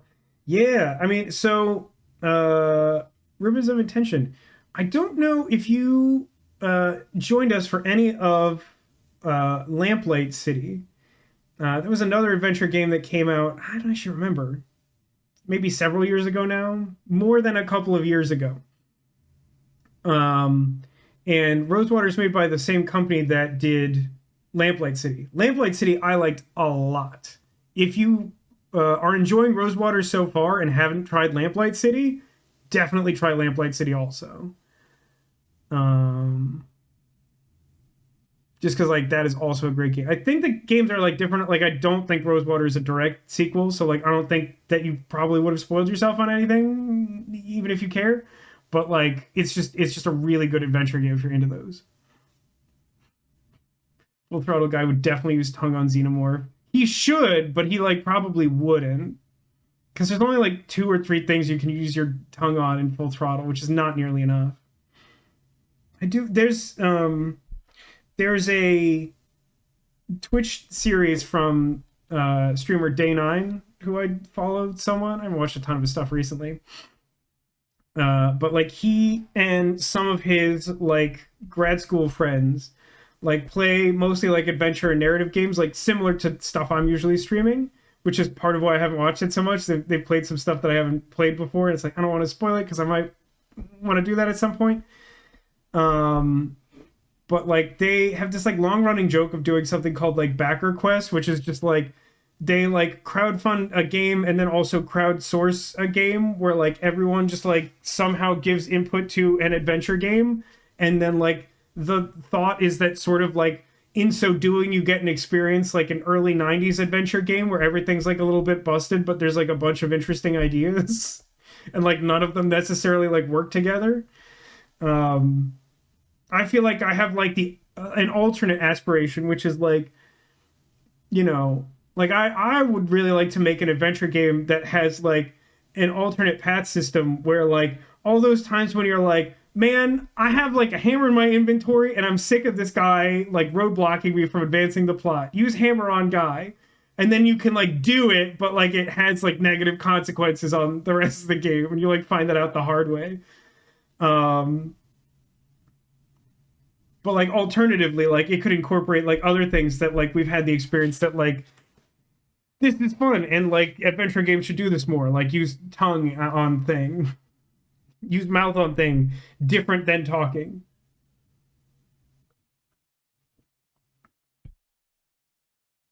Played some Lamplight City. It's a lot more like Gabriel Knight. That's interesting. I'm not as familiar with Gabriel Knight,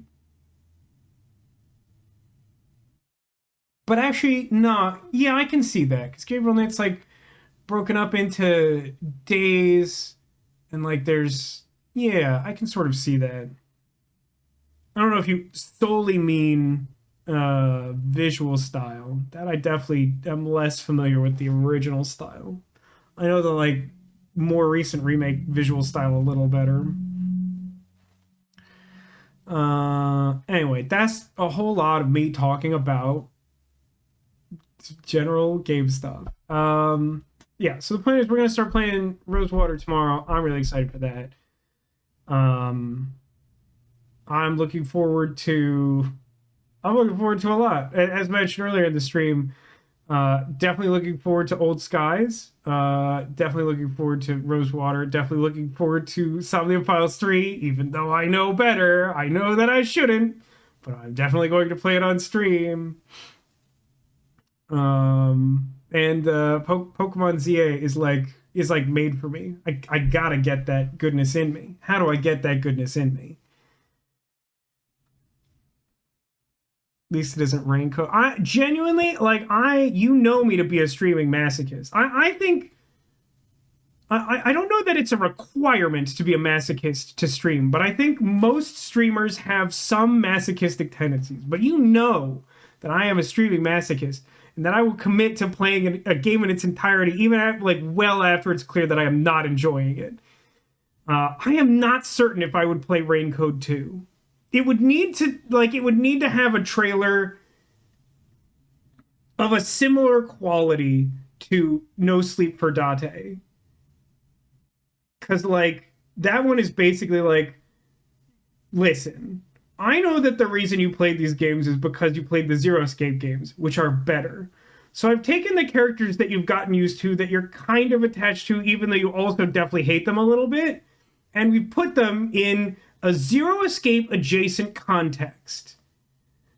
Like, I'm gonna try it. That's a good sell. I don't know what Raincoat 2 would have to do in order for me to be like, all right, let's give it a go. By extension, I think that if they ever made a World's End Club 2, the universe will just implode. So we don't have to worry about that. I can't imagine that happening. Really interested in narrative games. There have to be more ways to interact with the world than killing it. I agree, but like at the same time, just to my earlier point, like I think it's like unless like I like that adventure games are by and large like built on the sort of MacGyver mentality that like there's always a non-violent solution to a problem, which like in real life isn't always true, but for me is like a kind of fantasy that I like, is that there's like always a clever way to do it. But at the same time, I like stuff like Indiana Jones and the Fate of Atlantis, where like there's like three paths, and like one of them is like pure puzzle solving, one of them is like light puzzle solving, and one of them is like I would like less puzzle solving. Let me punch Nazis. Like, not an exaggeration, not a joke. It's Indiana Jones. That's literally one of the paths through the game. Like, you can just like go through like every border crossing instead of like trying to find these creative ways to circumnavigate the globe. Like waltz straight up to a Nazi and they'll be like, "Show me your credentials," and then you just like punch them in the head. And then like, there's literally my favorite thing is they set up a whole combat system in that game. And I found out as a child that there's like one key in particular that is sucker punch. And if you do sucker punch one time, they lose. So you can literally, if you want to speed run the game, you just walk up to the Nazis, punch them in the head before they can do anything, and then advance the game. Like,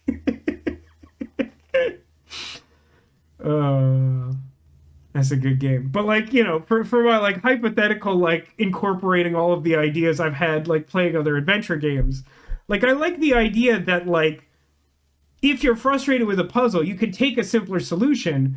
But if you take a brute force solution, then like, I don't know, it makes people warier of you, or makes people like not trust you, and like closes off certain options in the future and makes things more difficult. In that way, like it's a little more like the narrative stuff like Heavy Rain, which again, I know David Cage is not a cool person, but I maintain that Heavy Rain is a really interesting game that I continue to like. Played Raincoat for about 1 hour, couldn't deal with the tone. Yeah, as Neko pointed out, it doesn't even like get bad for like 5 hours. Like the first few hours are like fine. They're not like amazing, but they're like promising. And then like it goes downhill once you get in the city, man. And then it goes like way downhill by the end of the game. Ooh, boy. Undertale stream when. We've talked about this. I have genuine anxiety over trying to stream Undertale and getting all the actually Undertale fans. Like Undertale is such a perfect example of the thing I was talking about, where I feel like so often gamers are unified by hate. Like there is a huge following of people who are really passionate about Undertale. But like anytime I've ever seen anyone like dip their toes in Undertale or even like mention like interest in Undertale, like everyone like suddenly just like crawls out of the woodwork to get up in their business that they're like not enjoying Undertale the right way or whatever. And it's like, I haven't even played it, but like isn't kind of the point of Undertale that like it can be handled in different ways? And that like you can just like do your own thing and not have the internet get mad at you? Like, I'm just like, it genuinely makes me kind of anxious. My point is Doom is boring. I'd rather play interactive waiting for Godot. I mean, definitely preaching to the choir on that one. Of the two, I would agree. My vibe is more interactive waiting for Godot. Although Tech and I did, I mean, he was playing the entire time. He played like Doom Eternal, and that was actually kind of fun in its own way. I didn't expect to enjoy that, but it was good.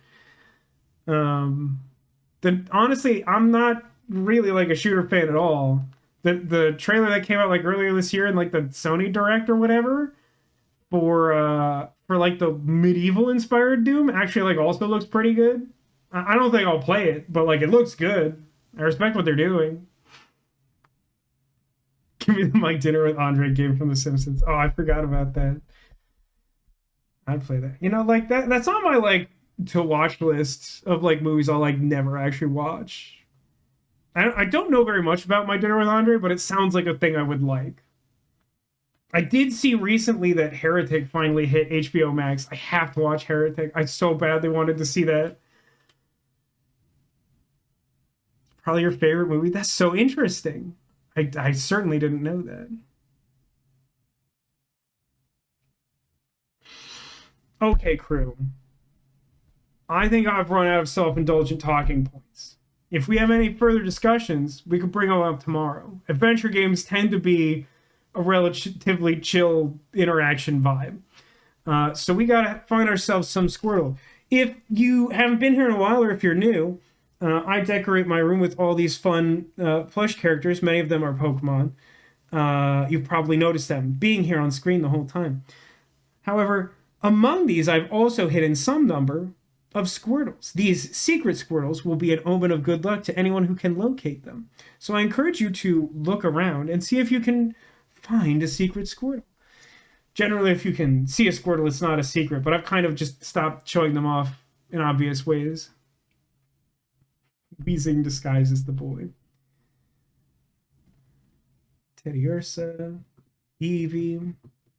Do you mean like sneaky Eevee or small Eevee? This one's so small. It's true, this one is a coughing, but they're relatively easy to confuse for one another. Although coughing is full of joy, and we honestly like haven't. Is coughing not like one of the most relatable Pokemon? In his youngest stage, he's so happy, and then when he grows up, he is so miserable. Jigglypuff, good guess. Carlos, lots of good guesses. All right, let me gather this up. Okay, so we got Eevee and coughing and Dino Basket. Sounds I'd love to hear your thoughts. Should you ever continue Citizen Sleeper in the background? I will certainly let you know if I do. At this point, I haven't committed to like doing. I mean, like I think before I play Citizen Sleeper off stream, I'd probably like finish the root trees are dead for like reasons. Coughing grows up in the UK, gets a big top hat. It's true. He's less You know, it's actually funny. Coughing encapsulates the whole like capitalist despair. Is like peasant coughing grows up sickly and miserable because he is not one of the 1%. In the UK, he somehow becomes like a robber baron with an enormous top hat, and he seems way happier because he doesn't have to worry about surviving, and also isn't quite as much of like a living like cancer abomination. But I really prefer to think of coughing because he is joy. I love him. Okay, let's start playing around. We got lots of guesses right here, which is great because I don't have to get up. I don't think I actually got clarification from Demolition, but I'm going to show off the Eevees anyway. So we have little Eevee. His tag is propping up everything, including this Espeon with Neko's tiny pirate hat. All of that is in service of a small Squirtle. So there's one. In the Dino Basket here, I have to comment that this Easter-themed Winnie the Pooh slots perfectly into the Dino Easter Basket. It's actually insane how well it fits. Unfortunately, not a Squirtle there, but a really happy penguin. Saw a Teddy Ursa, I guess. Teddy Ursa got a Squirtle. And let's see. We have Carlos, our Clawson companion. Can I get some Carlos in chat? There's like a drum roll.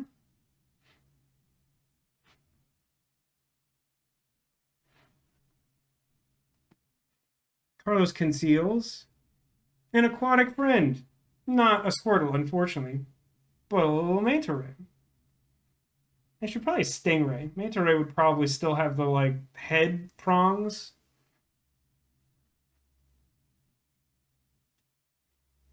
Just to show off the other Eevee in the background. He was hiding with another Squirtle.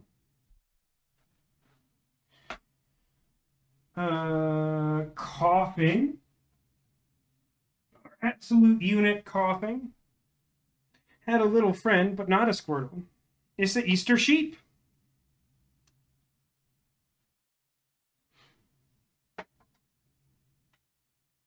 And Jigglypuff. What's that, Jigglypuff? Is it another Squirtle? Oh, it sure is.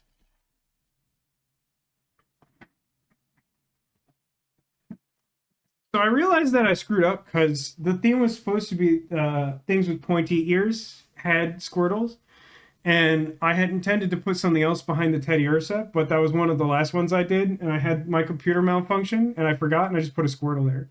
So bonus Squirtle. An adorable penguin. The little penguin was very good. He's very like chubby. He's very like fluffy and full. It's very good. Yeah, C flap flap. I love C flap flaps. So fun anecdote that no one actually cares about to end the stream. For the past several years, for my birthday, my parents and I have made a trip to Las Vegas because I really like Vegas, and there's a lot of things to do there, even though none of us drink or gamble. And one of the things we typically do on my birthday is go to the Cheesecake Factory that's at like a specific one of the resorts there, and they have like a little aquarium out front. Like there's like a sort of courtyard that there's like a bunch of like shops and things, and there's like an aquarium in the middle, and it has like one stingray in it, and it's just like my favorite thing, just like waiting for like birthday dinner to like watch the sea flap flap. But like last year I didn't see him. I think they took him out of the tank. Made me kind of sad, but I still had a nice dinner. Um, is the sheep new? No. I have like a sheep that I got last year. I don't know. This one might also be from last year. It's not from this year. I haven't displayed them super often. The small ones have been hard to display on the couch. I think with the like crappy shelf solution I've had going on, I've been like making better use of the small ones as like hiding things or whatever. Yeah, I hope he's okay. I don't know. Maybe they were just giving him a good clean. Maybe it was his birthday too, and they were giving him whatever the Stingray equivalent of cheesecake is. That's a nice thought. Anyway, thanks everyone for watching. Thanks for being here. Thanks for being you, and I hope to see you again soon. We'll be back with a brand new adventure game that just got released this week, Rosewater, tomorrow night, same time, 9 p.m. Eastern, 6 p.m. Pacific.